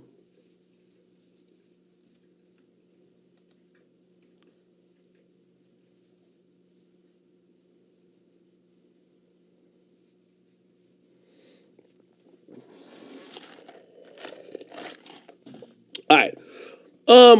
Shit. Yo. I do have to go film. So I got to go film off the record.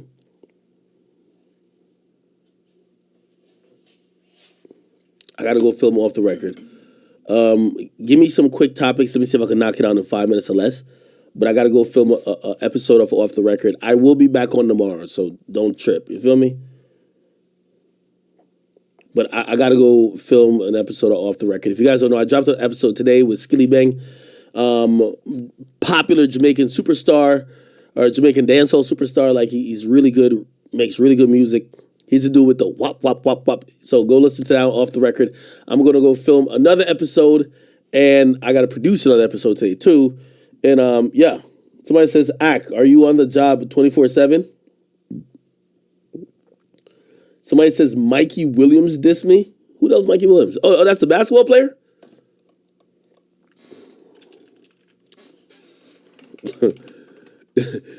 Mikey Williams. Who Mikey Williams say? Somebody say, I be hating on Cole hard. I feel like I do be. Yo, you want to know where my frustration with like Cole and Kendrick come from?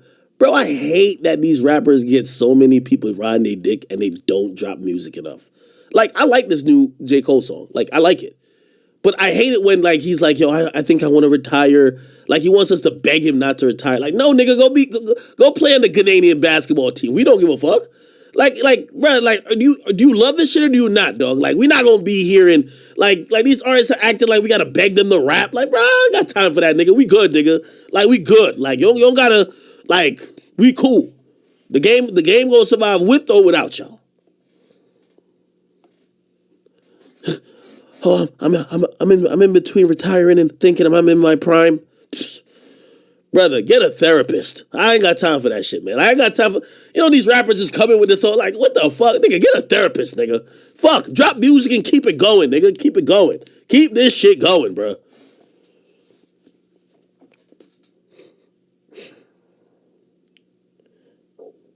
I'll get a Valiant interview? Yeah. For real, man. Some of these niggas, man, I be listening to them like, yo, nigga, you've made hundreds of millions of dollars from music. You want me to sit here and think that you're going through some mental shit that you can't record? Nigga, just get in the fucking booth, rap, and then go do the weird shit you want to do. I'm just mentally burnt. Like, all right, bro. We don't want to hear it. All right, bro. I do love him, though, when he drops music. But when he getting blind dick suckers just rocking and shit, like, outside of the music dropping time, I'm like, let me see. I think I might have hit everything. Actually, I did want to talk about a few more things. Fuck. Let me see.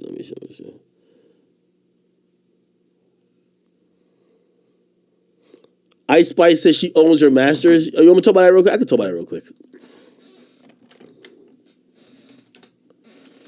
talk about that real quick.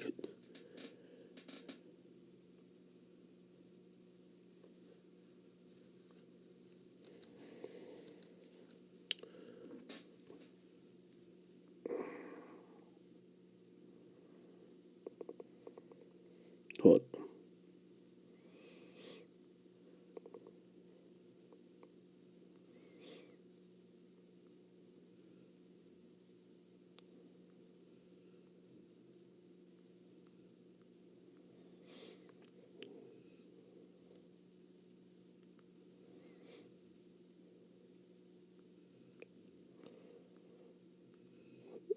All right, man. Who cares? Mikey, nigga, go play some basketball, bro. Listen, I ain't really got no back and forth with some basketball, nigga. Listen, bro. Whatever you mad about, nigga, we are here to tell your ass that all that John Moran shit just ain't gonna pay off, my nigga. Like, you got a little talent, you're African American, making it up out of your situation. Enjoy yourself. Just don't be dumb. Don't throw this shit away. And also don't give people a reason to try to, take away your blessings or penalize you for it. You know what I mean? You about to get drafted soon. Shit, there's something called tough love too. You know what I mean? Like, I know a lot of y'all, obviously he's like probably 17 or some shit. Like, y'all are fucking spoiled. So you want people to co-sign and y'all probably have a lot of dick riders around y'all? No, motherfucker. We shouldn't be hearing stories about you toting guns. All right, my nigga? Play basketball, nigga. You should be dribbling all day. That's it. All right? Sorry. If your parents ain't gonna tell you that, because I think all these niggas getting that NIL money now, they getting mad money in basketball. But nah, come on, man. We're rooting for you. All right?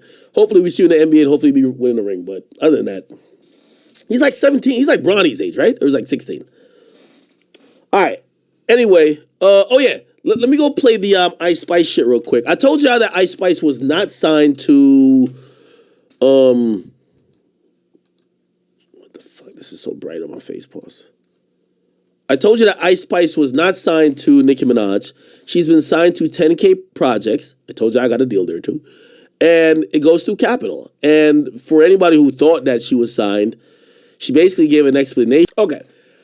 So from what I know about her deal is that she did something that was pretty good for her. When she first came in the game, she signed a distribution deal for that song Munch. And it was through Create / WorldStar. So WorldStar was I guess their idea was, hey, if we get this to go viral, they're hoping WorldStar could have got it viral. They'll be lit. But it was only a distribution deal, which means like they were still a very much an independent artist. Later on, they started getting and fielding these deals of being actually on a label. And obviously, because they had leverage, they were probably thinking, we want to own our shit, right? Usually independent labels more would be down to sign that type of deal with you, because if you get on like a label like Atlantic, they're not going to want you to own your masters. You get what I mean? So you're probably going to sign with an indie label like 10K Projects. This is a good look because right now I keep telling you Capitol is the new Atlantic.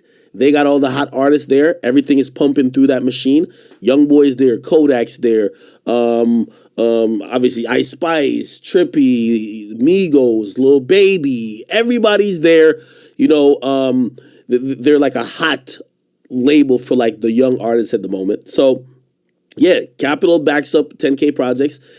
They probably gave her a really good deal with good upside. Like probably fronted her like I don't know. She probably could have signed for $4 or $5 million, right? Or maybe I'm lowballing her. Who knows? Because shit, I think she's completely all recouped now. Like everything with her is going crazy. She probably signed for something like that. Allows her to keep her masters. They probably participate on the distribution. And I would think that maybe on the publishing, they might get a small percentage. I don't know. But who knows? They might not get any at all. But that's all because of the leverage she had. It's not about, I see some people in the comment section saying W manager. It's not about the manager. If you're not as hot, you won't get that deal. Like you have to be as hot as you are to demand that deal. For example, 21 Savage, when he signed eventually to Epic, he owned his masters. Why? He dropped 2 mixtapes that were like platinum before. So shit, your negotiating power is only as good as what you already came in with.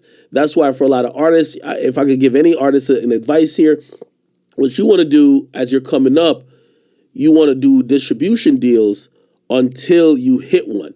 Now, here's the thing though. A lot of people might not front you enough to finance your career off just a distribution deal. That's why sometimes people sign like a full-on record deal. And also, the deal you're probably going to get depends on when you need it the most and when also you sign it. So for example, that's why you realize with a lot of artists start out, they're from some local town. They don't know nothing about labels, this and third. Somebody from the local town who's a former ball player, like Carl Crawford with Meg, or it might be a drug dealer, it might be somebody else. They're gonna say, yo, I'm gonna finance this shit. Here's $100,000, or I'm gonna spend $100,000 on studio, this and third, blah, blah, blah.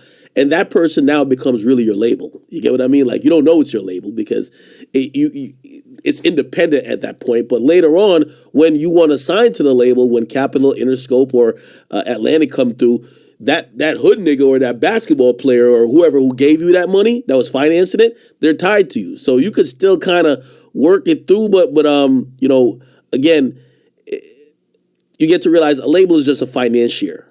And obviously they could make a couple things happen, but if you could get popping on your own and nobody gave you money before, you could sign some of the best deals because you could walk into some of these buildings and tell them to eat dick when they don't come with the deal you want.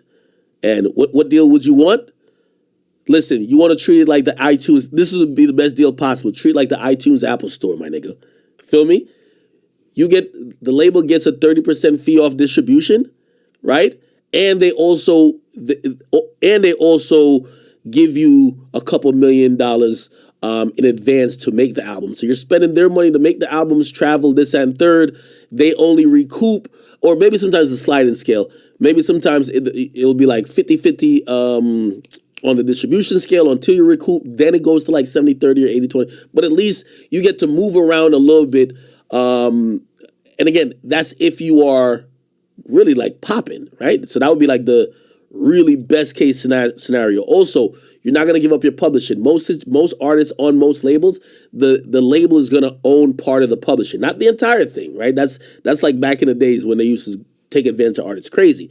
But yeah, when artists say they own their publishing, they own part of their publishing, right? Usually it's written in contracts that any song that drops on, say it's whatever label, the label retains, say, 12% or maybe 25% of your portion of the masters, right? You own the rest of it, or sometimes they split the masters 50-50. And then later on, because if you become a big artist and say 20 years down the line, they want to buy your catalog, if somebody going to buy your catalog for $300 million, the label is getting $300 million as well. Or y'all going to split that $300 million because your masters is owned. So everything's a percentage, but if you could keep and retain the entire rights, or the entire, not only rights, but the entirety of the masters, the entirety of the masters, the entirety of the pub, right, which is usually split up a lot of times sometimes, and literally it's just a straight distribution deal, and you could use the overhead from the distribution deal to fund everything you got going on, and you could possibly put in the deal where you're basically like contracting and outsourcing certain shit that a label would do for you, like certain admin stuff or certain motherfucking whether it's like playlisting, like yes, you have to pay for playlists and all that type of shit. For the label to use their contacts to get you on playlists, even though it makes you and the label money, you have to pay them. Also,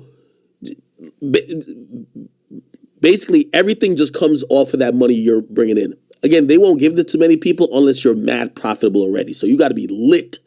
You got to come in lit. Like for a regular artist coming in, when it comes to some label shit, they're expecting to lose money on you for the next 2 years, the first 2 years at least. So that's why they give you a shitty deal. Like if I'm giving you money and I'm expecting for the first 2 years, I'm going to be losing money. Why the hell would I give you some great deal? I'm going to give you a shitty deal that for the first 2 years I am losing. I know I'm going to lose for the first 2 years, but if I'm going to make money for the next 3 years or in perpetuity, I'm going to get a big bag, and that's the gamble. You get what I mean? Like if you go to a casino, if you play the slots and the slots odds are like 10%, it's a reason why if you win, you get paid 10 times your money, right? So when someone doesn't have leverage or is not hot and you take a bet on them, that's why, and these labels know they're going to lose for a few years. That's why they give you a shittier deal, because they should get paid. They're playing slots, right? You come in with a 50-50 game, basically saying, I'm already popping this and third. They're going to give you a better deal. Abso-fucking-lutely. All right, people. Yeah. Let me get the fuck on out of here. I'll talk about Ice Spice's mom, not in a bad way. Like, her mom actually did go viral recently. I'll talk about that tomorrow, plus a bunch of other things. If I did miss any topics, please hit me up on the DMs. Let me know if there's anything else I could anything else I could kind of address or talk about tomorrow. Okay. All right. Peace out, people.